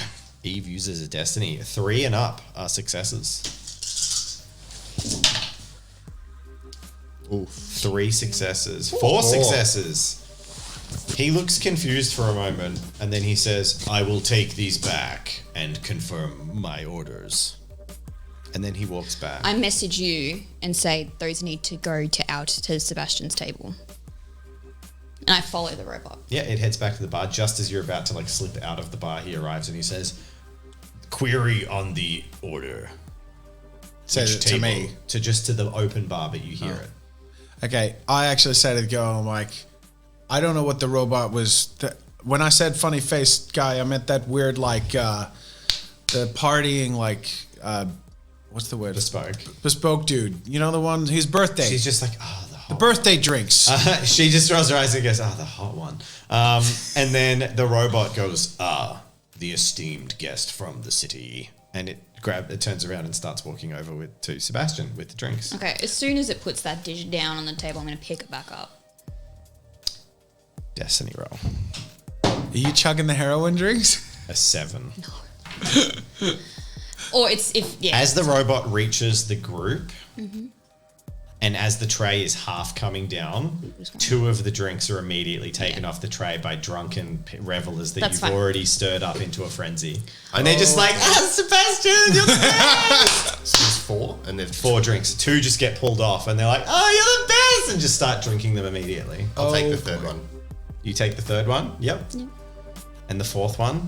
I'm going to hold it. You're just holding the 4th one? I can't drink it, but I'll hold it. And I keep tabs on the 2 that have taken drinks. Okay.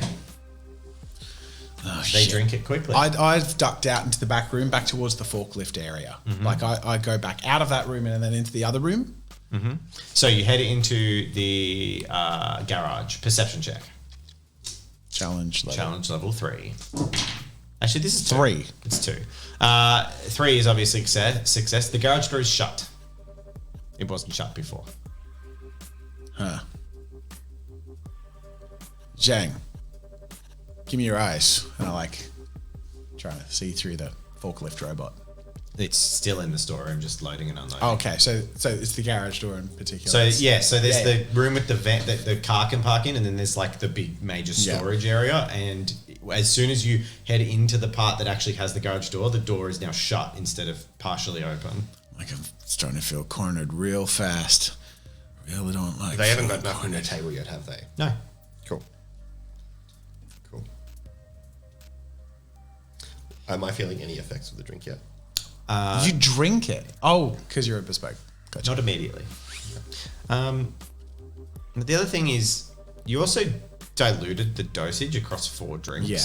So I'm going to get you to make a special strength check. So we'll go. I liked that knowing look. Strength. I'll get you to make a strength check. I'm just going to say you're going to have 1 and an additional dice, I think, for Sebastian. So a strength check plus 1 dice plus base 3. And your challenge level is, given that it's diluted, 2. 2. Cool. You seem okay. Damn.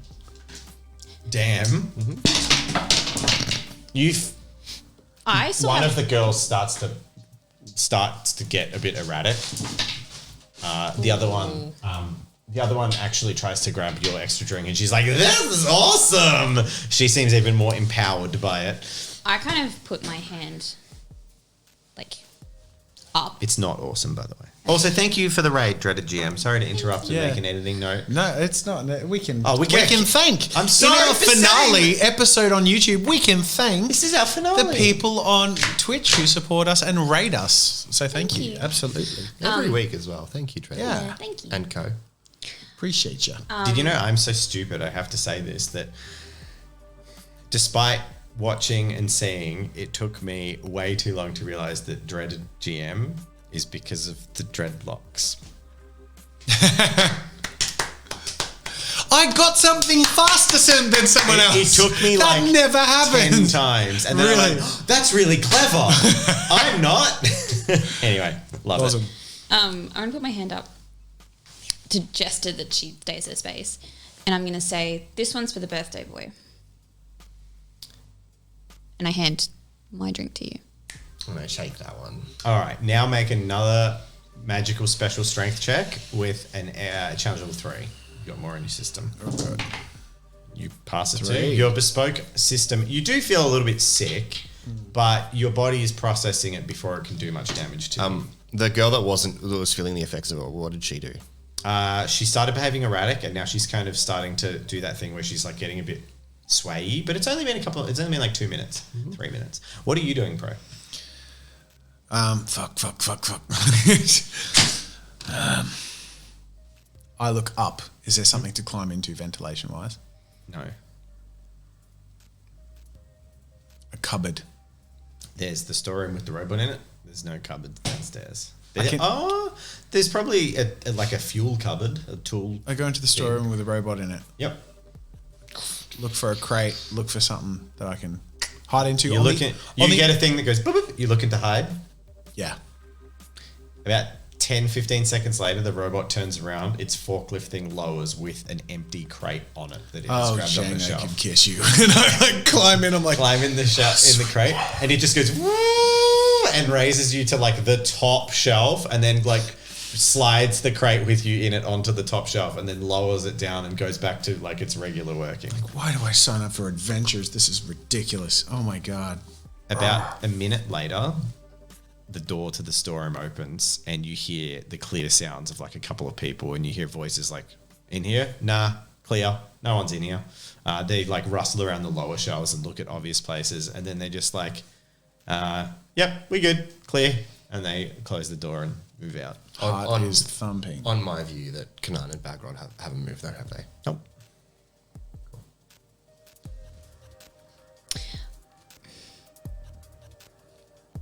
I'm going to go sit.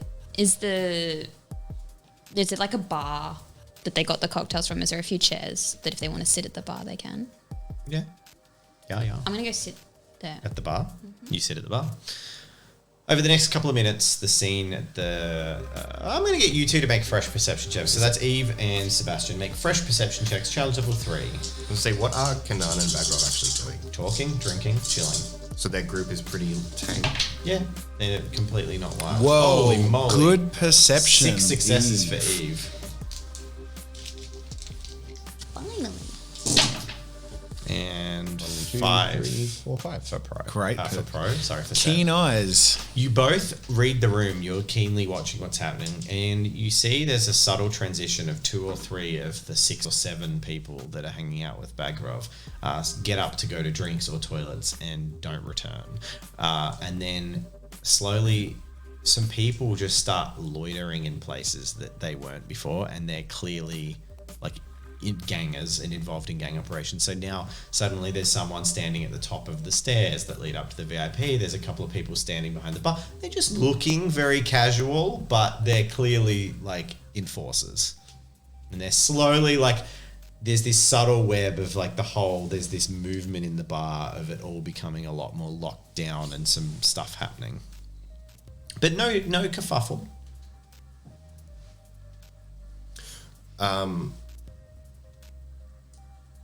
I would like to get rowdier, Okay. he says in a level tone. I would like to party. I would like to party. I'm gonna get up and start making a bit of an ass of myself. Obviously, like I'm bespoke, so I can't be drunk really without like on normal liquor. But I'm gonna try and You're probably getting there a little bit. oh yeah, It's like a bucket with a hole in it. Yeah. Like you can fill it enough that you can start to feel it just very rapidly goes down. yeah. Which is kind of a cool thing because you know you can just tank it, play drunk, and in 20, 30 minutes you'll be fairly back to normal. Yeah, and I'm going to start ordering, again, cheap drinks for the whole floor with a particular focus on Kanan and Bagrov's area. 2 or 3 more minutes pass. And for the first time, you see Kanan stand up with his strange faced hats, which completely scramble your view of him through your glasses. And he walks over to you. And he offers an open hand.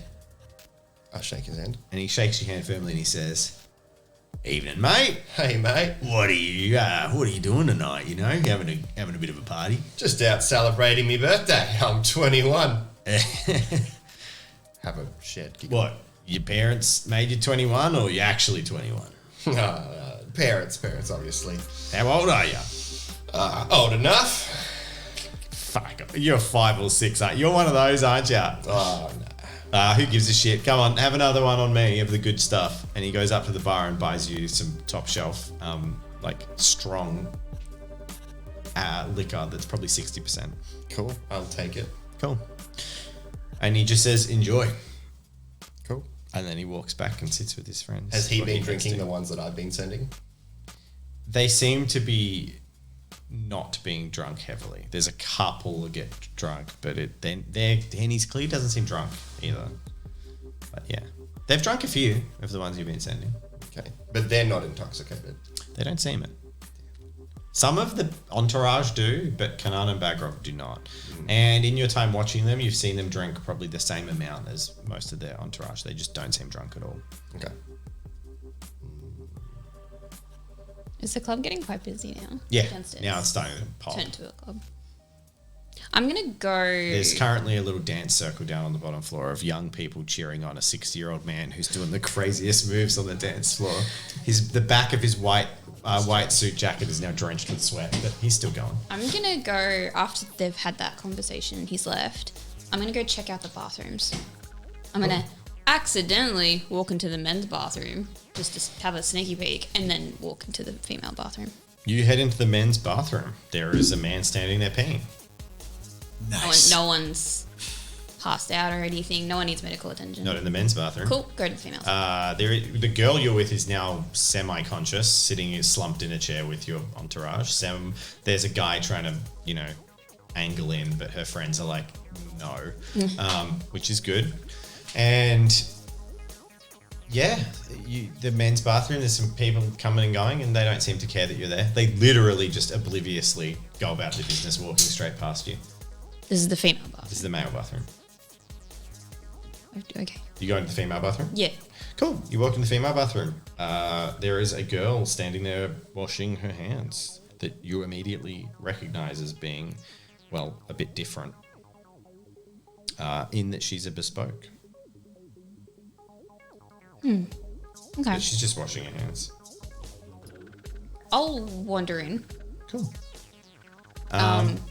Yeah, cool. She's got her hair pulled back and like tightly in a thing, but she's fairly young looking and looks a bit chill. Like she's, having a night at the club, but maybe doesn't really care that she's having a night at the club. I'm gonna wash my hands as well. Cool. You wash your hands. She looks at you quizzically as you wash your hands. Greetings. Make a perception check Do we have a live feed from Eve? if she wants to give you one. I'll have my phone in my pocket or whatever.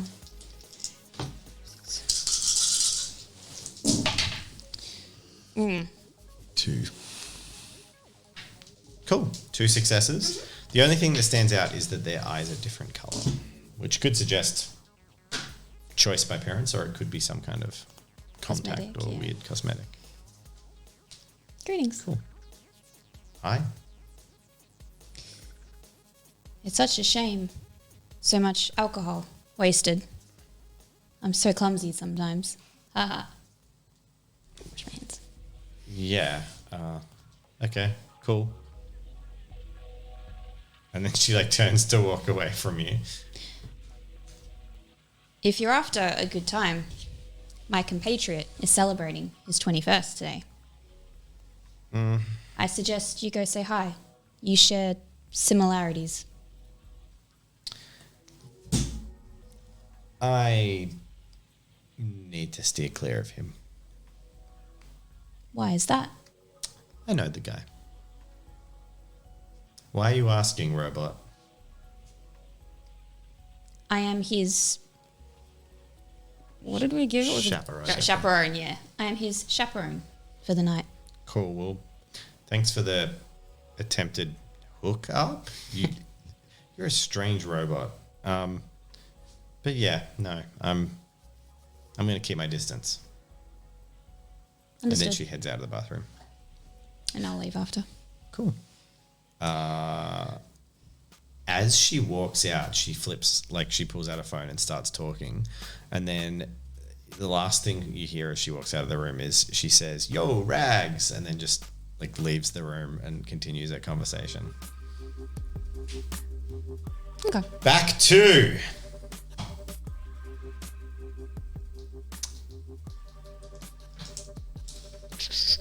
I'm going to get you to Jazza, aka Pro. I'm going to get you to make a hacking check.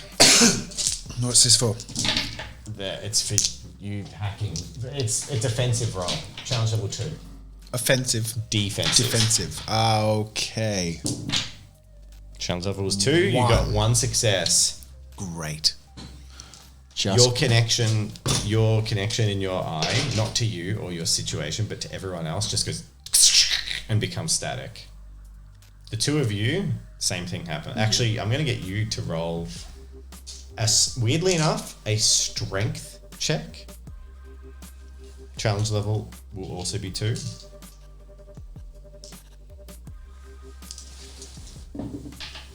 Two. Succeed. Your connection gets very staticky but doesn't blink out. Okay. You do not get to make such a check. Your glasses just go staticky. And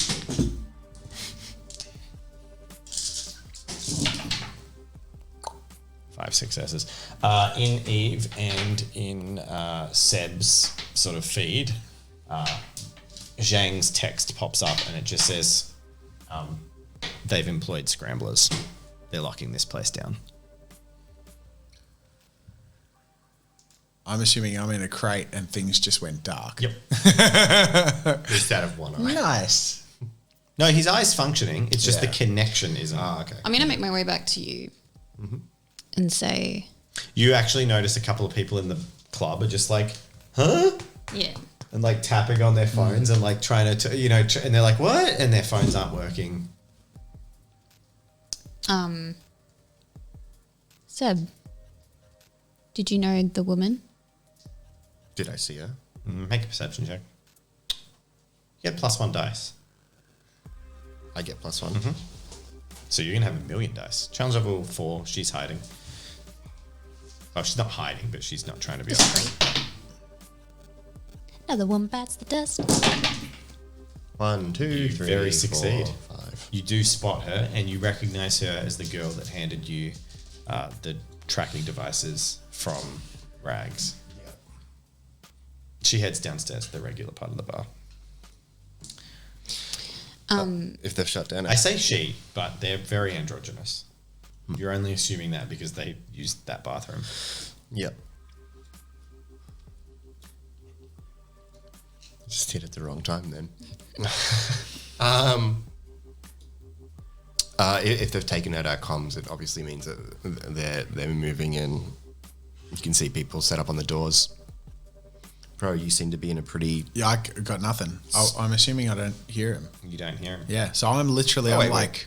Can I Your not do connection is severed. Can I do this through text? It's severed. How did Jane Your get People phones don't aren't have working. phones. People are looking at yeah. their phones like going, what the hell? Well, there's no connection. How I'm in did a... Jane get us a message?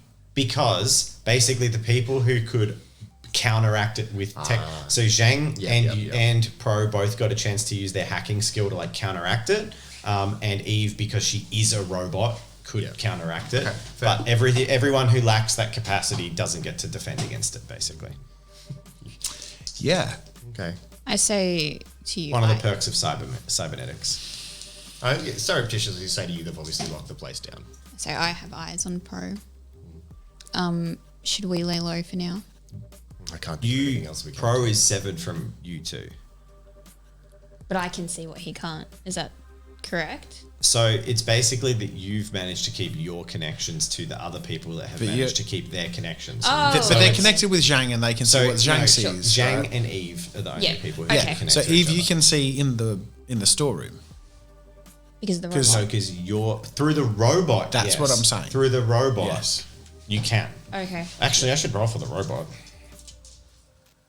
It was Zhang's check, wasn't it? Oh, it was No, because the robot's technology. Yeah, no, the robot is still got its uplink up. So, Okay. yes, you Yeah, can so- see so you can't see anything from Pro's signal because it's cut, Yep. but you can see the robot. So Eve, Zhang, and the robot are still connected. I reiterate and say I have eyes on Pro. Okay. It seems as if something is going to happen. I climb out of the crate cautiously, and I sort of tap my eye. I'm like, God damn it! And I'm looking over at the big robot, and I'm like, real leap of faith. I'm like signaling as it to sort of question if its regular hand just goes with a thumbs up to you. like, okay. Sorry, podcast listeners. He signaled, "Do you see me?" And then his next signal is The robot points at you, and then in Auslan signs "not dead."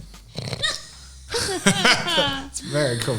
Like, gotcha. Nice. At least we got the comic relief in the end.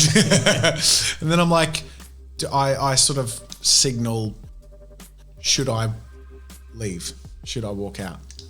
Zhang asks Eve to ask Seb, "What's the move? What are you doing?" Have I seen anybody else go into the room that he was in?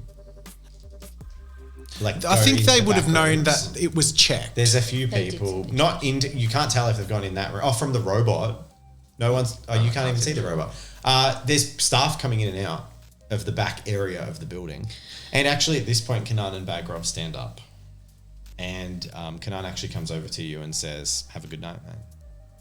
You too. Thanks for the drink. No worries. Anytime. You're welcome to stay. It's a good club. You know. I And he signal. starts to head out. I signal to the robot. I'm like, explosion signal. I'm like, I point at the robot as in like, you fire. As Kanan and Kanan and Bagrov leaving, or just Yep, Bagrov? both of them. Are they just heading downstairs throughout the No, normal they're door? heading to the back part of the building.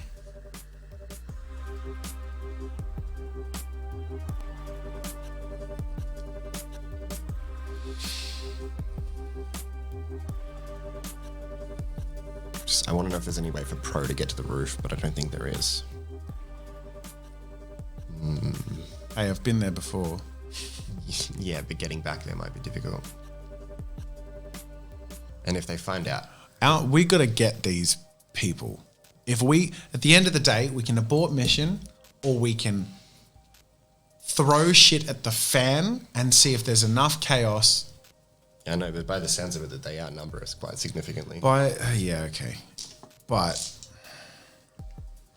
if there's a way to turn them on each other, or if there's a way to evacuate the building, if there's a fire, the building, there's no alarms, there's no, it'll get bad quick. If there's enough chaos, we've scoped out things enough, hopefully, that we might be able to do something. I don't know. We know there's a van. We have a rough idea. Like, I know the building more than anyone else at this point. Yeah, but you also have no lines of communication. No. Having sat at the bar, how many wait staff are coming in and out of the door that's... Not many. A few. It's not a door, it's an open corridor. But it's more that you see thugs coming in and out. Yeah, that's fine. Everything is balanced on a knife edge right now. It is. No one wants to make the wrong decision. Okay. I walk up to the robot.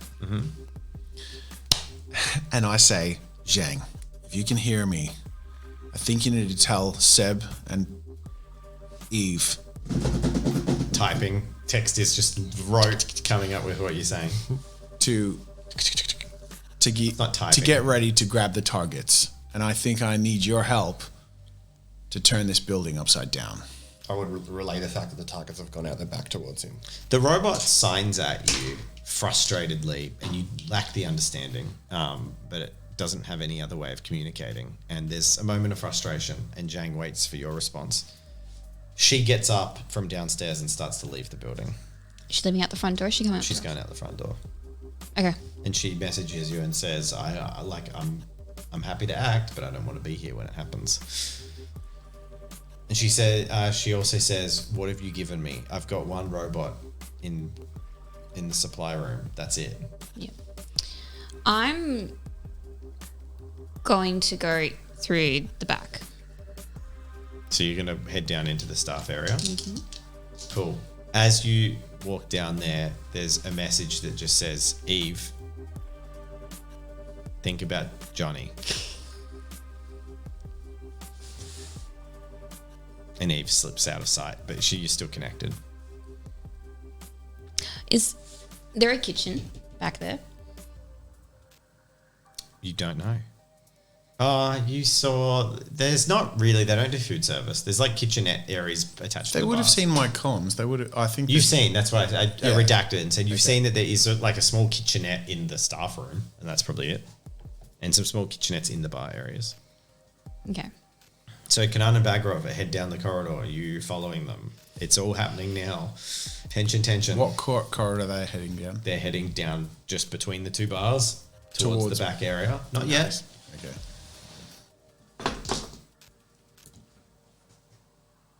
Seb, we need action. What are you doing?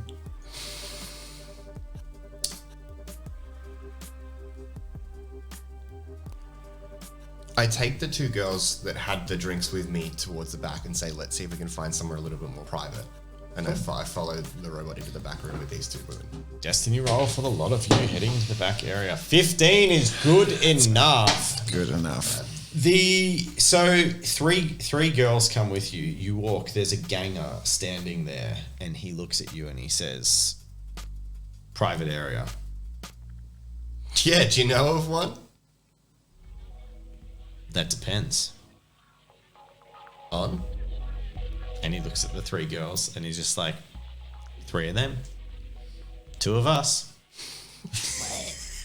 Yeah, it is gross, but he's a gross person. And they don't seem to, they're very drunk. They don't seem to care about the idea. They're just out for fun. I nod. And he's like, I can show you a place. And then he immediately is like, hey girls, how you doing? And he's not like hideous. He's like 22 and, you know, not that makes anything okay, but it's the point of like, they don't seem to think he's like being super creepy. Yeah. He's just like a dude in a club to them. They don't realize that he's a gangster. Yeah. And he starts to lead you path through the back rooms. Probably 10 meters ahead of you, Kanan and Bagrov walk out into the loading dock area. Which is where he is. He's in the I'm in the storeroom off storeroom. that. Okay. They look to each other. One turns left, one turns right. Yeah, 50-50, which one's which? Kanan is 1, 2, 3. Bagrov heads towards the storeroom. They start wandering Kanan upstairs. is tattoo face man, right? Kanan is, yeah. Bagrov is not. So, And where does this ganger want to lead us? Does he upstairs. Following, Just go upstairs. Yeah, following Kanan. You just follow? Cool. You see, start heading upstairs to the area you'd seen before. Well, through his eyes. The door opens.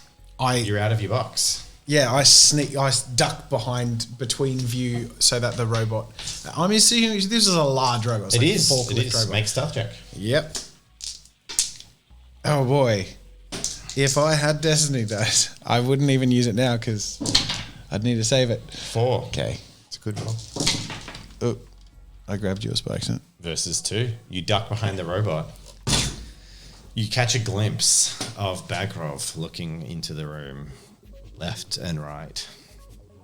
The door just naturally shuts behind him, but he doesn't seem to be intending on staying for long.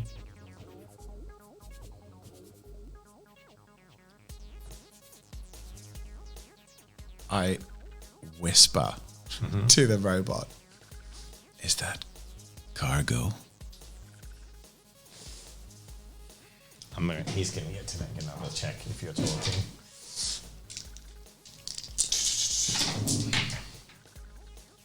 He still doesn't notice you. Whisper quietly. Is that cargo? To Zhang. The robot starts to lumber towards him.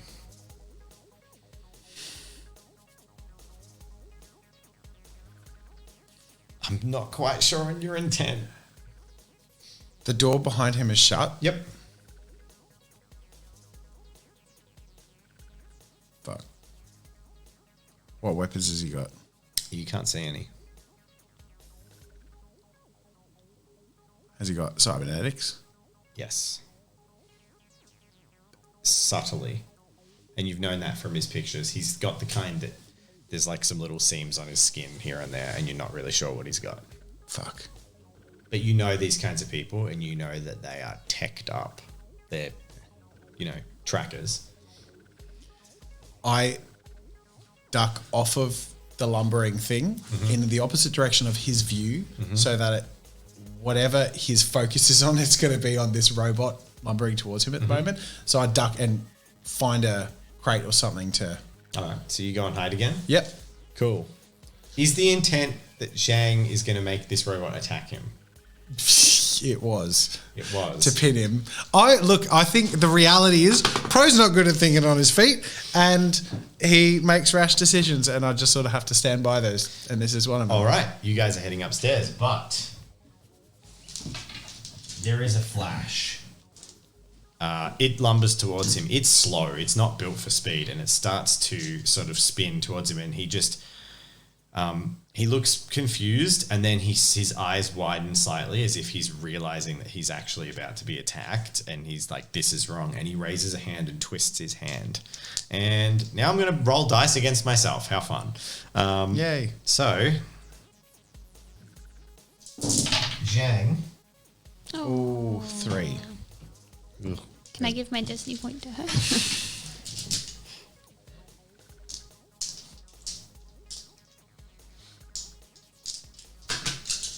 Big wolf. Oh, 4. There is a moment of jostling and the robot kind of seizes as one of its legs stops to function, and then he puts his hand behind him and turns the door handle and pulls it open, and he pulls up a thing and talks into his lapel, and then he like slips out of the room and pulls the door shut. Upstairs, you very quickly find yourself in the lounge where drinks are pulled out, the girls are lounging around and you're up there. Kanan just seems to laugh. He doesn't care that you're there. And he swipes his palm on one of those biometric lock things, the like very fancy ones. Just go beep, beep, and the door swings open. He walks in. Is this the same corridor that had the door that... Yes. Is that door still barred? Yes. Yeah. And there's like dice on the ground in front of it. No one seems to have come out of it. Yeah, okay. Cool.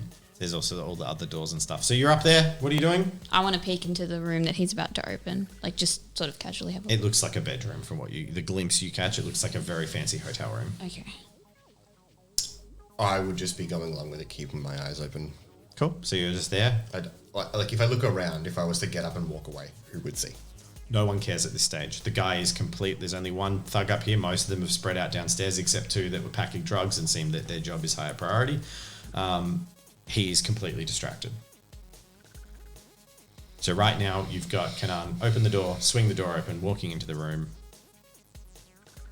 What are you doing? So I wait a moment until I know Kanan's left the room. Sorry, Bagrov has left the room. Count to 20. And then I've gotten my bearings of the place. Yeah, you know where you're going now. Yeah. I bolt into the kitchen area as fast as possible. That's all happening.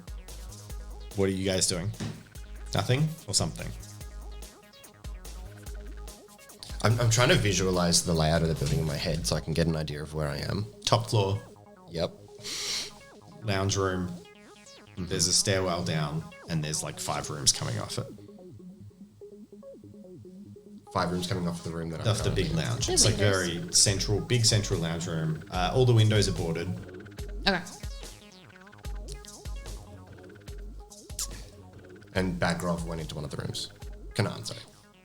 Yes. Did Well, he's he- halfway through going into his room. Okay, I'm gonna let him go into the room. Is it a private room? Like, what do I see through the door? It looked like a hotel room Oh. when it opened. I'm gonna- Very fancy lodgings. I reckon we let him go through and then see if he closes the door if it remains open. He walks in, the door swings shut behind him and locks. Cool.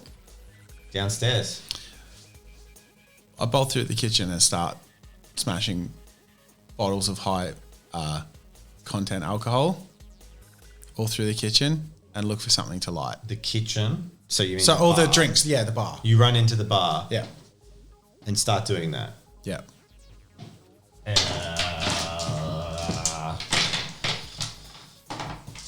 Okay.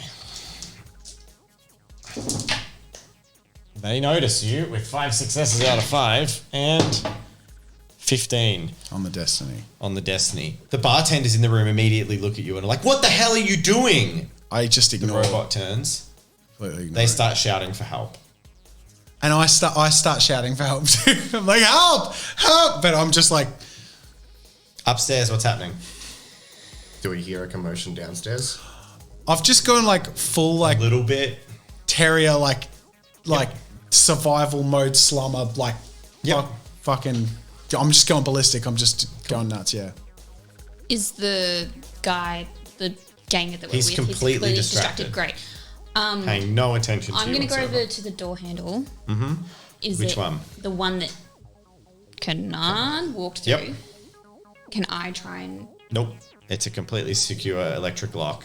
Are all of the adjoining rooms secured electrical? Only the two. It's the same descriptions I gave to Jazza. It's only the Yeah, two biometric ones that are really hard. You guys have no ability to hack them. He might No, have that's been fine. able to.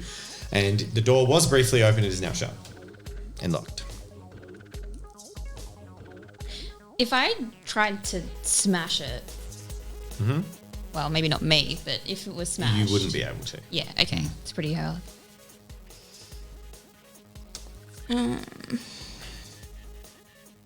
Pro, make a perception check. 2. A couple of patrons are laughing, but immediately you can see 2 or 3 enforcers are rapidly like zoning in on the bar and the Yeah. and the commotion. I throw a bottle of high alcohol content something at something that I know with my anarchistic cybermancy skill, I You can can- spark a fuse and Yep. blow shit up. Make a aim throw check.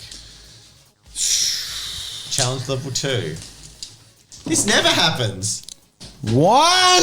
Your bottle misses and goes wide, smashing away from the thing that you knew was going to spark and ignite the situation.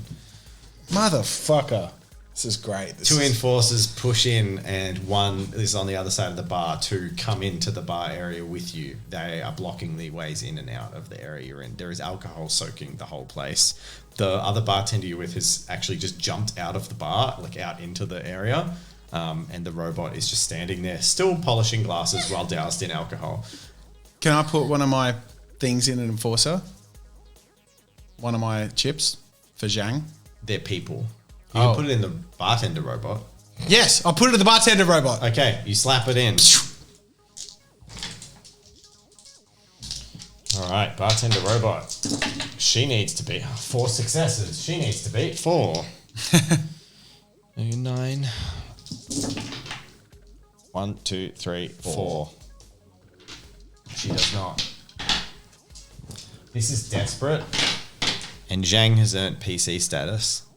Zhang spends a goddamn destiny point. Thank you, Zhang! Fuck me! Only because it was a tie. Yeah, And Zhang breaks the tie and she's like hacks into the robot.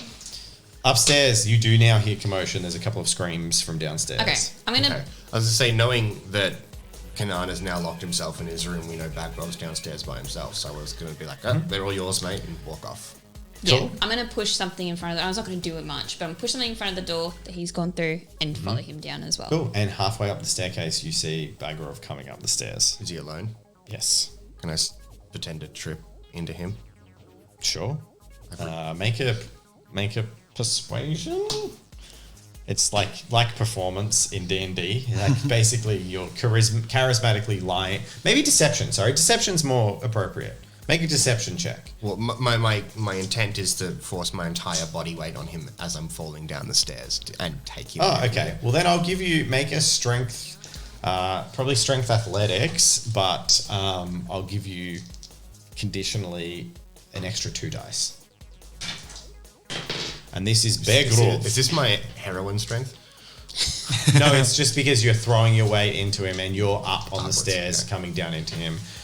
So we're going to have an opposed check. Who's first? What do you want? Which way is more tense for you? I would rather see what I have to beat. Because you got destiny to use, So right? base 3, stats, athletics.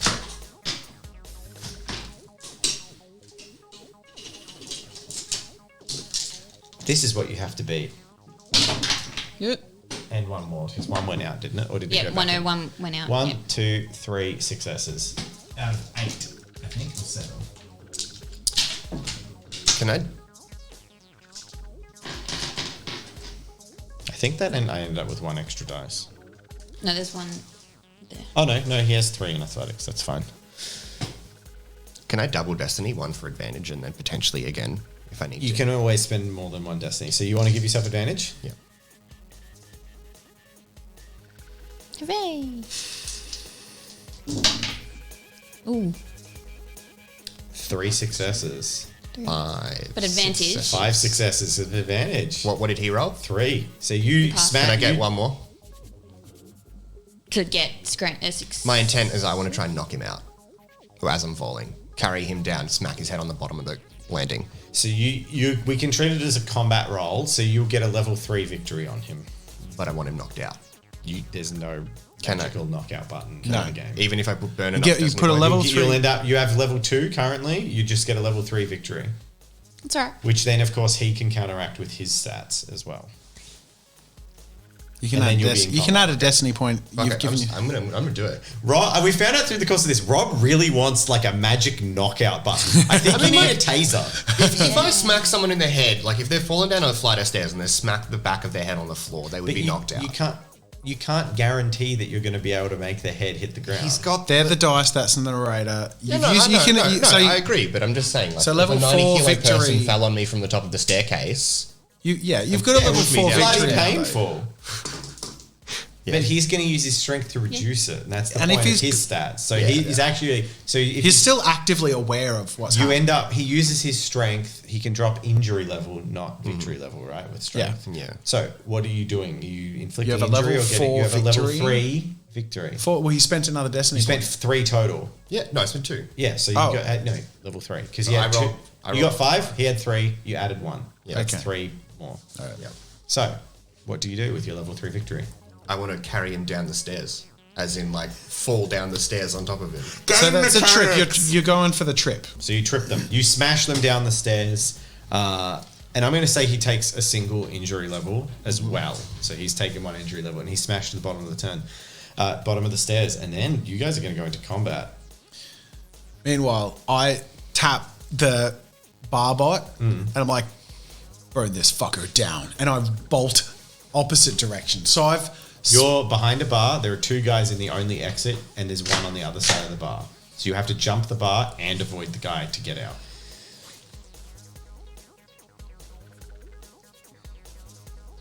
as in they blocked the place I came in Yes, from. they came. There's only one door in and out. It's just a bar, and the 2 guys came in from behind. The bartender ran by jumping the bar and getting out of there, but there's another enforcer on the other side of the bar who you have to avoid to run. So there's 2 in the place I came out. 2 right there. We're paused. 2 right there. 1 on the other side of the bar. 2 blocking the exit. Okay. 1 looks like they're pulling a gun. I go to bolt through the 2 guys. Through the 2 guys. I try and do one of those slides. Okie dokie. I just bolt. Make an acrobatics check. I'm hoping they don't expect it because people run from enforcers if they're causing trouble. I run at and duck and slide. Make I'm an trying to acrobatics just check. fucking Aladdin this shit up. Okay. Challenge level is 2.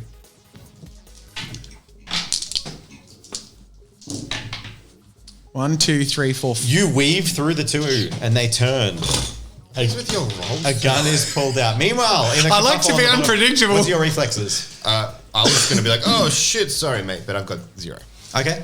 He's so to I'm see. also, yep. Yeah. I'm 1. So, combat, and we'll just roll to determine order. High roll is fastest. He gets a 5.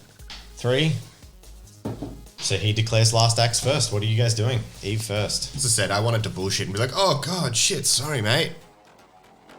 Ain't gonna work. Okay. Yeah, nah, you're not talking yourself out of this. This Combat. guy, it wouldn't matter if you were the King of England, he would fucking kill you now just for doing, even if you had accidentally stumbled Okay, into him, he fair would enough. just kill you. He's like, you just fucking smack my head and push me down a stairwell, you idiot. Not literally kill you, he'd go on you. What are you doing? I want to Heroin. inject him with heroin. So you're going to attempt to My stab him last with a needle. needle. Seb, Seb. I'm reading my cheat sheet.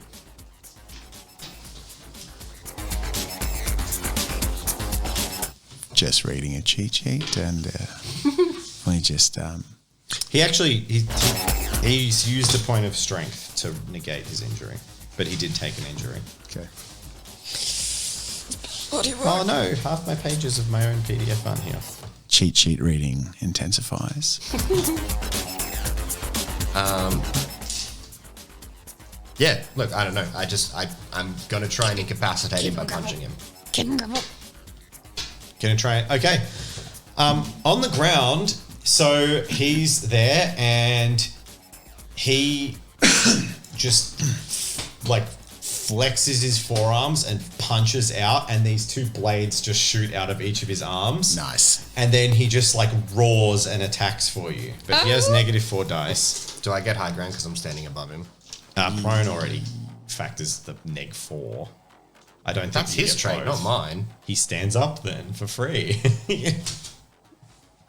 But that wouldn't be his move if his I mean, attacking. look, you made the game, but I feel like if you can stack like 6 additional dice swing by pushing someone, If you have over, high that's ground pretty and someone broken. is staggered, but you that's don't have high stacked. ground. You're just standing above them.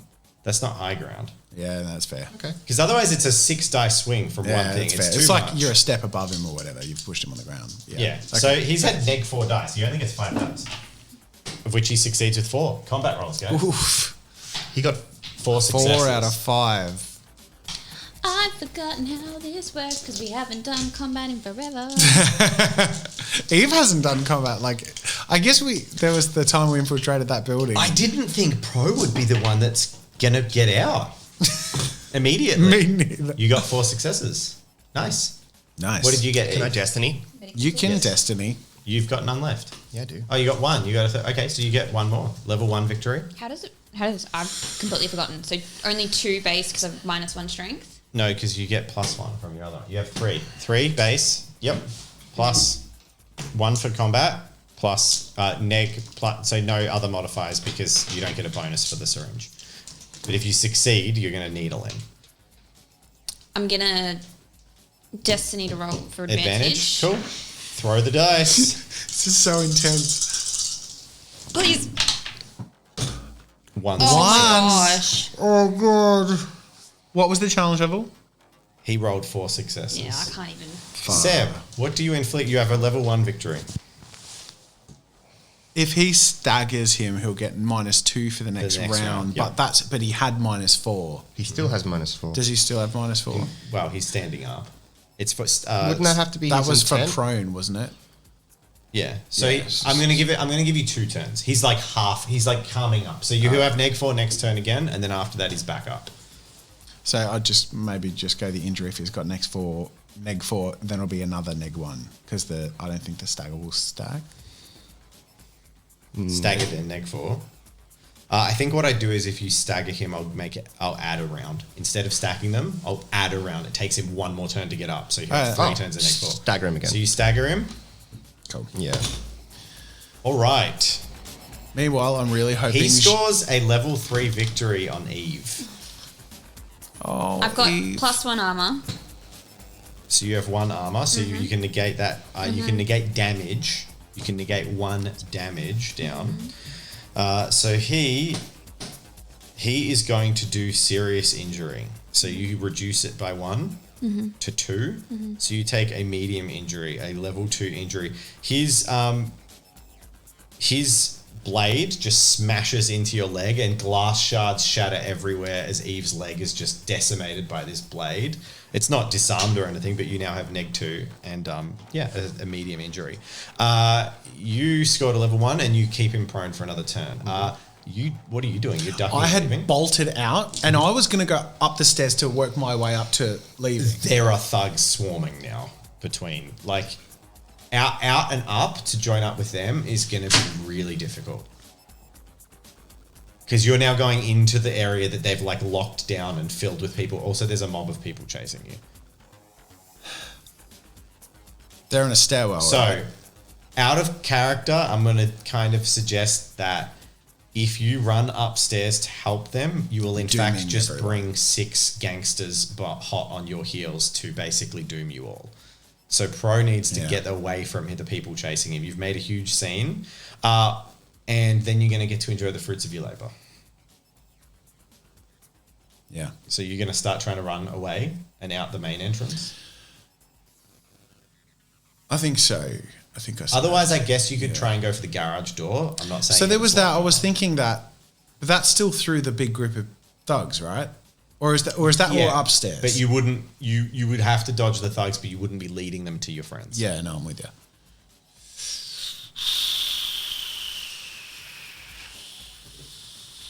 Wow, it's very.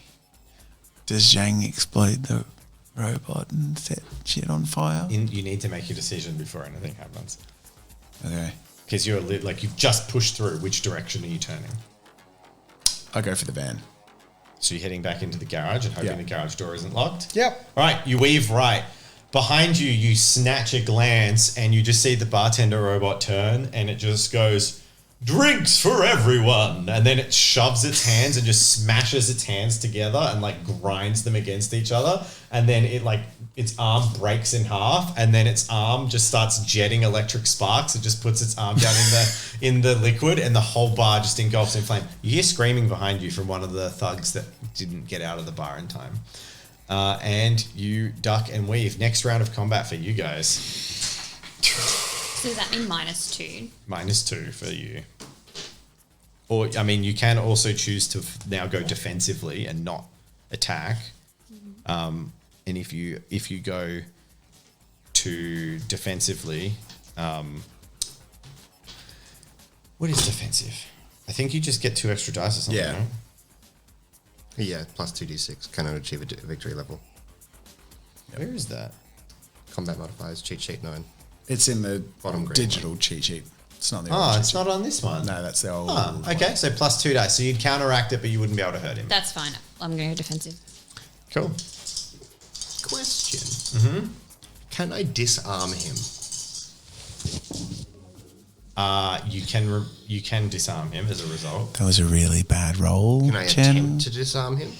That was a bad roll. You can attempt to disarm him. That Am I roll in was close bad, combat? and you You should need to feel just bad. get the success, and then you can choose what you do. With it. Am I in close combat? Can we all just take a You moment have to use an just action to get into close combat. just tell Jen how bad that roll was? Did she just crit fail? She crit failed. This is going really well. I like how this is going. He has 5 dice. If I roll 5 successes, Eve is dead. If you crit successes. If I crit success, Eve is dead. Okay. She got 0 on her combat rolls, and he can fight both of you. So, I'll We know what we signed up for? Please don't, though. want to! What did we say about the dice gods? What did we say? Seb, combat roll. Oh, come on, man. So you just get 2 successes. Yeah. Suck. 3 successes. So you got 2, right? Yeah. He actually staggers you with his 1 victory level. Seb. So he staggers Seb with his 1 victory level. And then against Eve,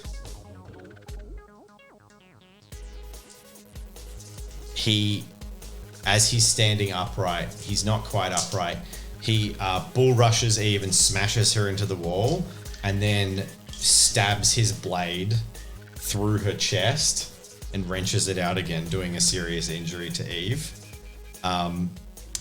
And what's your base combat roll? 5 dice? 4. And Eve... No, 3, because that was... Oh, no, because it was... Yeah, 4. Yeah. Beta rolls. Yeah, Yeah. go for it. And Eve's eyes just go and flicker out, and she slumps to the ground. Eve's unconscious. Eve's not dead. Eve's not dead. She's not dead. She's unconscious. So I will, for the one thing we're working on is if you sustain your, it's working on, but it's basically a method of people going unconscious is if they sustain a total number of negative modifiers that would negate their combat roll entirely, they pass out. Does this mean There he's is, no longer make a facing perception check.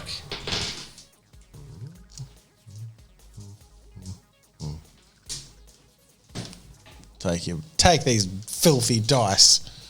Horrible, horrible man. 1, 2, 3, 4, 5, 6. Now I roll well. There is a stomping sound coming from the hallway. Heavy behind him. Combat round.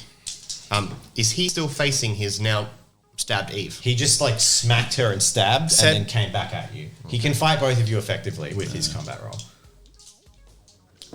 He scores 4 successes on his 5 dice. Have you used all your destiny points?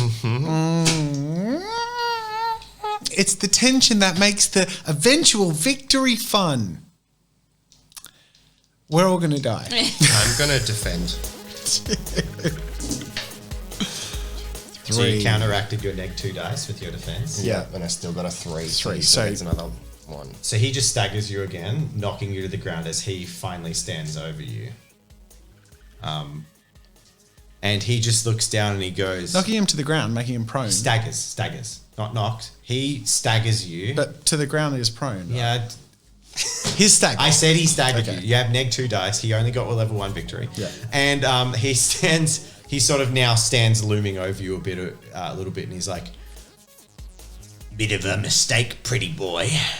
Mate, I tripped and you attacked me. That hurt." And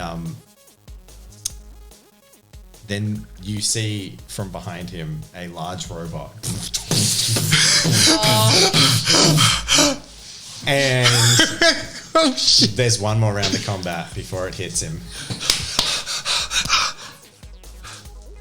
We don't need to pray to the Dark Gods. We just need to pray to the Johnny God. Yeah. 1, That's 2, a- 3, 4, 5, 6, 7 successes Wait, Against what? the 4. against whatever he rolls. Oh, this is This is the next turn of combat. Jeez. Bakrov? Yeah, he's back to normal. He's no longer on the ground and Seb is staggered. You should. Defending again. 4 successes versus 7. Was the boof, boof, boof, that was I said that's one. Next turn it hits him is what I said. okay.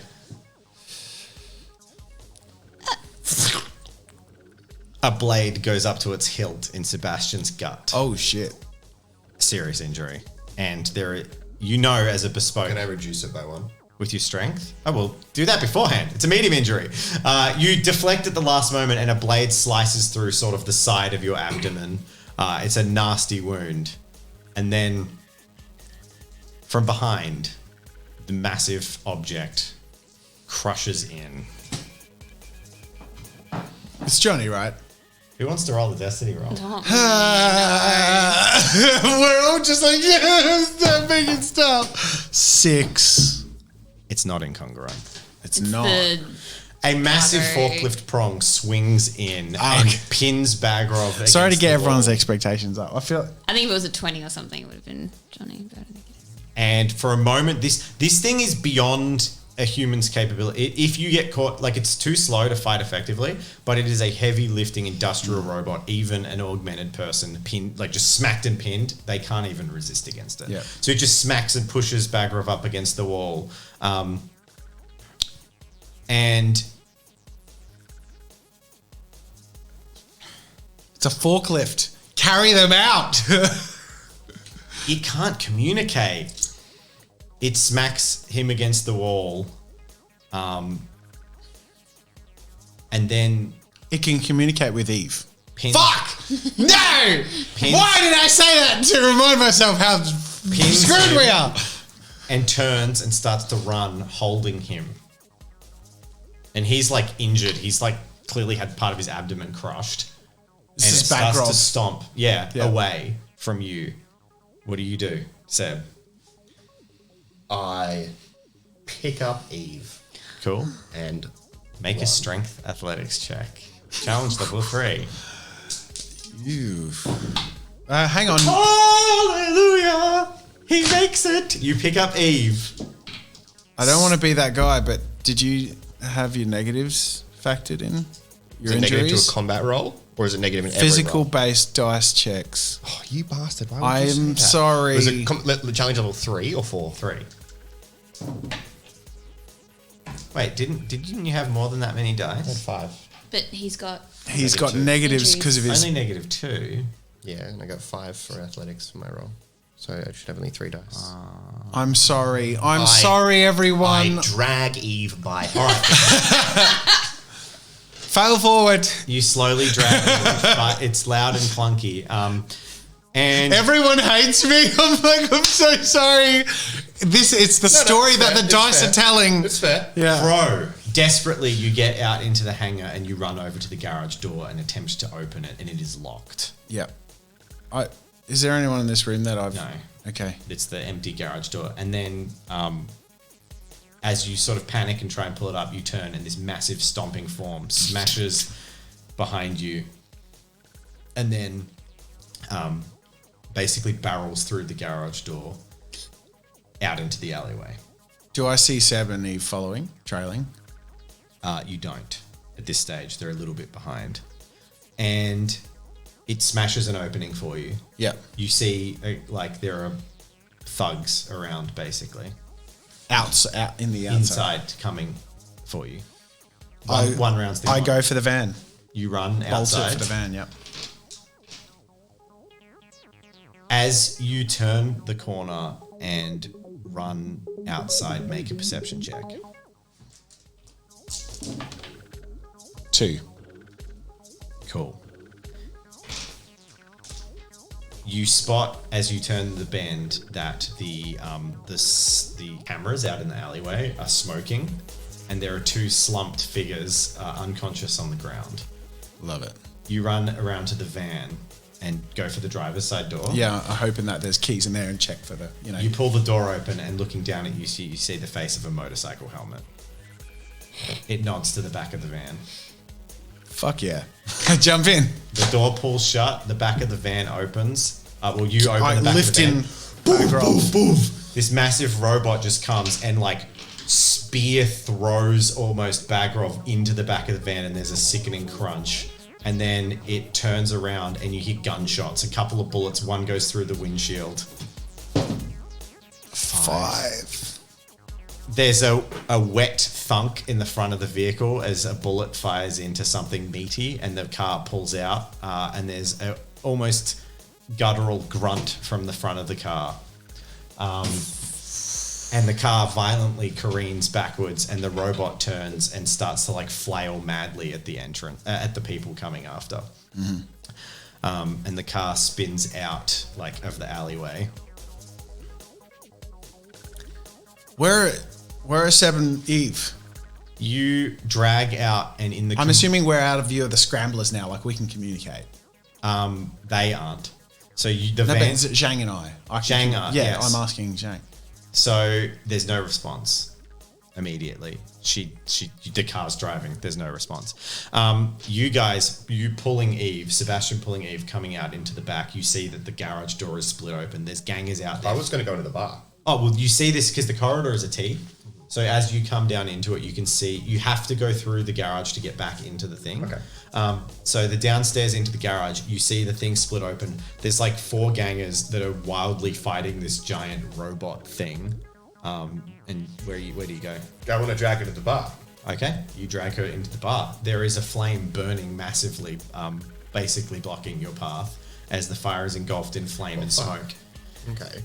Back into the garage. Sorry, but that's what he did. Yeah, okay, fair. He lit the entire bar on fire. Hey, I got out. You drag One Eve. step ahead of the gangsters. They're pretty distracted.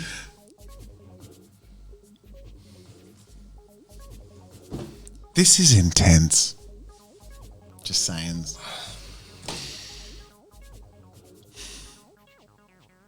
What are you doing?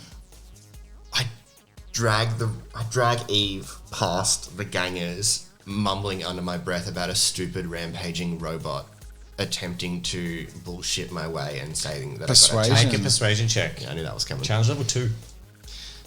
They're very busy. Yeah. Dad's gonna fucking kill me when he sees what I did to this robot. Yep, you smash it. They just pretty much are like, yeah, fuck off. And they go back and pull out a gun and shoot this thing. One of them gets smashed, but the robot seems to be behaving very erratically. It's no longer fully in control of its functions. Mm-hmm. So where you go south is a maelstrom. The alleyway heads to the north as well. No. Are they clearing from To the a dead scramblers? Are we getting some There sort is of a door comms to back? the building to the north. There's like a loading dock to the building to the north. What is it?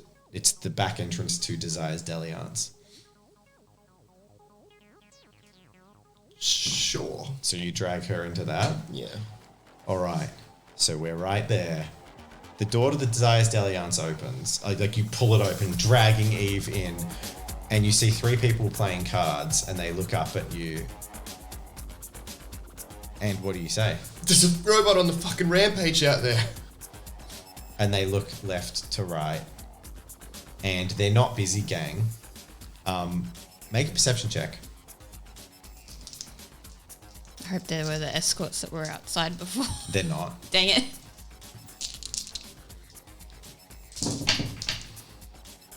There were 4.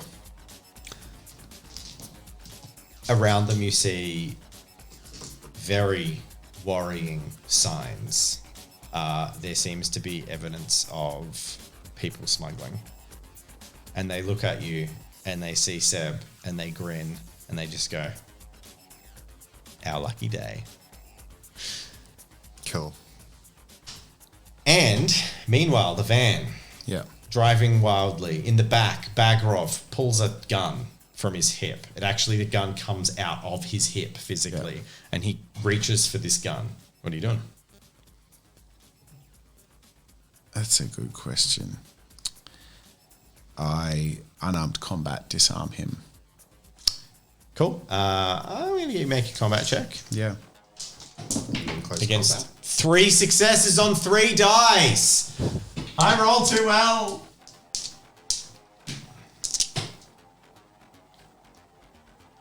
Yep. 1, 2. I rolled 2. I rolled 2 dice. You fail to disarm him. The gun doesn't aim towards you. Are you in close combat? The gun pulls up towards his head. Oh. Fuck.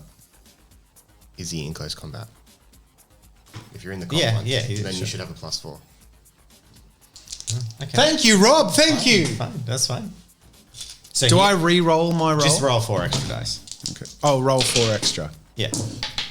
Fuck, 1 1. success. Yep. So So I it's tied. match him. Yeah. So we're You're wrestling. struggling for the gun, but that's when you realize the gun's going towards his head. The car hard screeches to a stop, and from the front seat of the van, Zhang stumbles into the back. You see her hand is cupped against her waist, and there's blood spilling between her fingers. She leans forward. And I shout, he's trying to kill himself. You're connected to her. Yeah.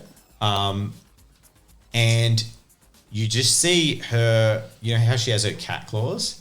She just flicks her hand out and she just stabs her thumb into his eye directly and then rips it out and just rips his eye out of his head immediately in front of you.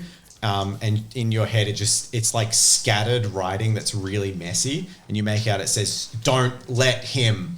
And then she just like feeds something into his eye socket and you just see then that she's clearly like he's got cybernetics everywhere. As it was pulled out, you see cabling come out rather than an eye. Yeah. And she plugs something in, and then suddenly you see from her vision there's a connection. You're in this depths of the struggle. And she says, ask the right question. What do you need to know? Now. Oh shit, no pressure. Where's Riley? How do we get to Riley? There's a mental fight, but he is so weak that because he's dying, he's already dying. As you're sitting over him, you can see that he's had his like entire torso crushed by the big forklift thing. That he can't resist Zhang's like violent hacking. And you can see from your perspective, like you're watching her throw in these data packets, that she's just brutalizing his mind. Like she's taking no restraint. She's just smashing things. So there's things like blinking out. You see like he's losing perception here and there. And she's just brute force hacking his brain through the exact cybernetic implants you know you have. And where's Riley? Let me in! And then almost you hear the voice, but he isn't speaking. She's here! She's fucking here, you bastard! Where? And she's coming for you! And then he manages to pull the trigger on the gun. And just before your vision goes black, you get an image of Riley and the docks in Australia. And she's standing different to how you remember her. Unshackled. She's standing next to Kanan.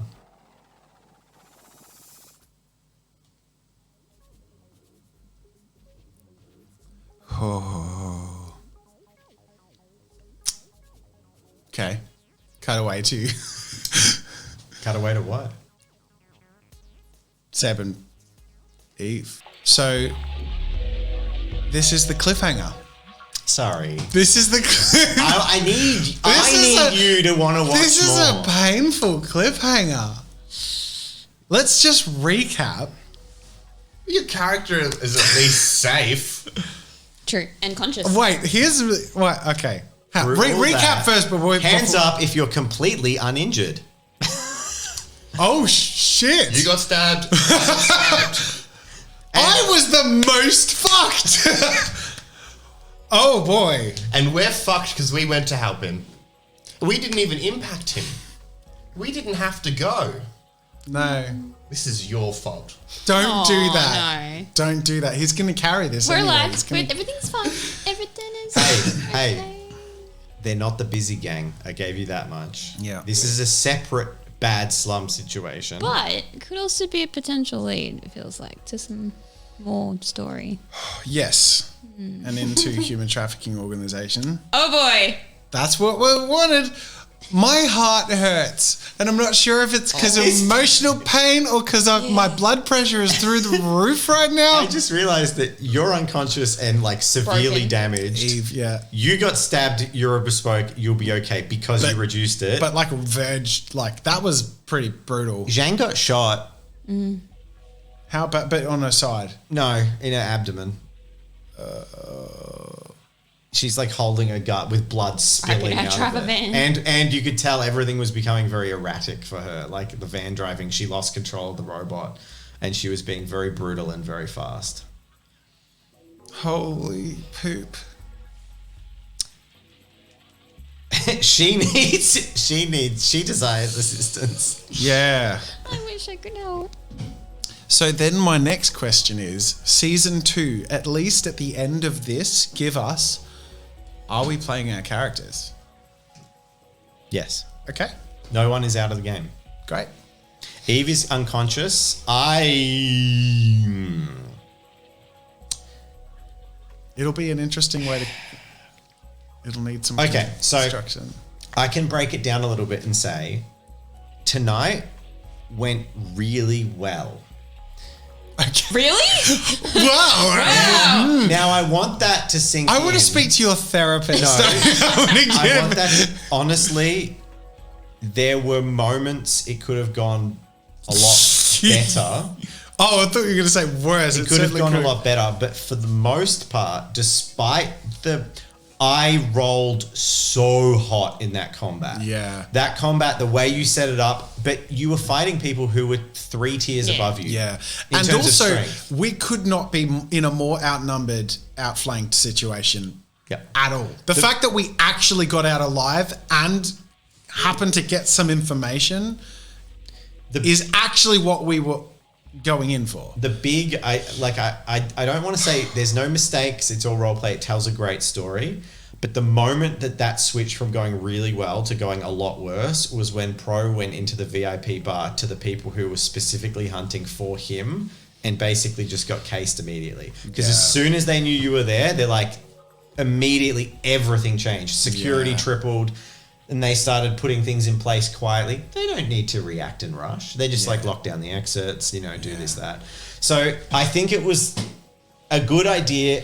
But a great storytelling moment. It was just like the push and pull of this episode is probably some of the best action role play I've ever felt a part of. Awesome. I'm just saying, it was really fun. You two, you'll be playing your characters. I'm not, because you did at the end basically get funneled into that place. It's more for story than for killing you off or something. Yeah. You all did well. You got out. You're all alive.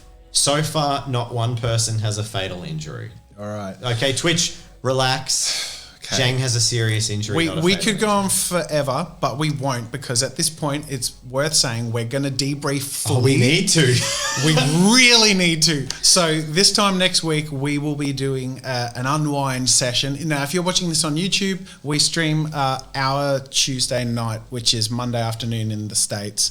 The stream times are all on the stream page, so feel free to join us for that debrief. It'll be much more relaxed, and we will be taking patron questions. So if you follow us on the Roleplay Patreon, feel free to add your questions to the latest post, and we'll be answering questions. We'll be answering questions in Twitch, and with each other, it will be much more chill. It will be a couple of hours to debrief. I need it. Yeah, well, I think we all need an unwind. It'll be like, like Below Deck season 7, like at the end, they do like we're watching Below Deck at the moment. So they do like, and they do it with Real Housewives and stuff. Trust me, I know all the reality shows. I'm just sitting here like, while that combat was happening, I'm like, please, Jen, say Eve leaves the fight and walks away. I'm like, you can't win. He's going to pull you apart. If he hadn't succeeded so well, that I was just sorry, I'm out. There is so much debriefing to do, but we have to do. Thank you so much. Hey, thank you so much, patrons. Thank you, Dave. Hey, thank you. Season 1. Personal. Thank you.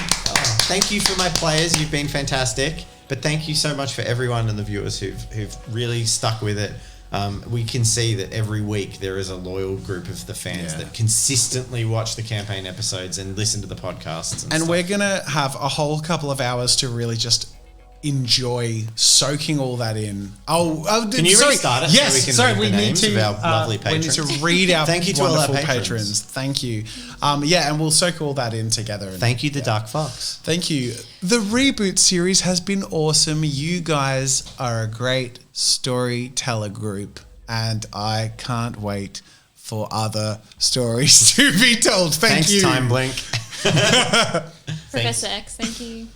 Thanks, AJ Macy. Thanks, Sagacity. Sagacity Lost. You did it! I did it! 2 weeks in a row. Thanks, Karen Wynn. Please like that smash button. Yes, they're doing the outro for us. Comments, it helps a lot. And until next time, follow Narrate Dave on Twitter. Thank you. Just until next time, then unfollow. Yell, Tris. And Raynaya. Thank you all. Thank you. Love so you all. much. We love all our patrons. Thank you. We love all of you for watching this whole series. What a journey. We're going to be unveiling a very special poster soon that will be that you'll all get to enjoy, but also that will sell as a signed from all of us celebration at the end of the season 1. Wow. That'll be our first thing in our house. Our walls are pristine. Love it. And we're going to get cinema display things for this room. This side of the room will have poster shelves displays. But that is it for the first season of Reboot Execute on YouTube. join us for the post-mortem My next God. week. Oh, I can't wait to spill and- some goss. It's going to be so fun. We're going to find out who the Patreon NPCs were. We're going to find out some of the stuff that was built but we never experienced and we probably won't ever experience. Just a lot of that world building that we can just enjoy a bit and just answer some questions and dig in deep a bit. But in the meantime, hang tight for the debrief and hang tight very soon for another campaign which I'll be running. But also we'll probably run like a few fillers just to give us a bit of a before Now we we dive in need deep that again. beach episode. I need that. Everything's wonderful episode. All right. Thank you all so much, guys. See ya. Bye. See you next time. Bye.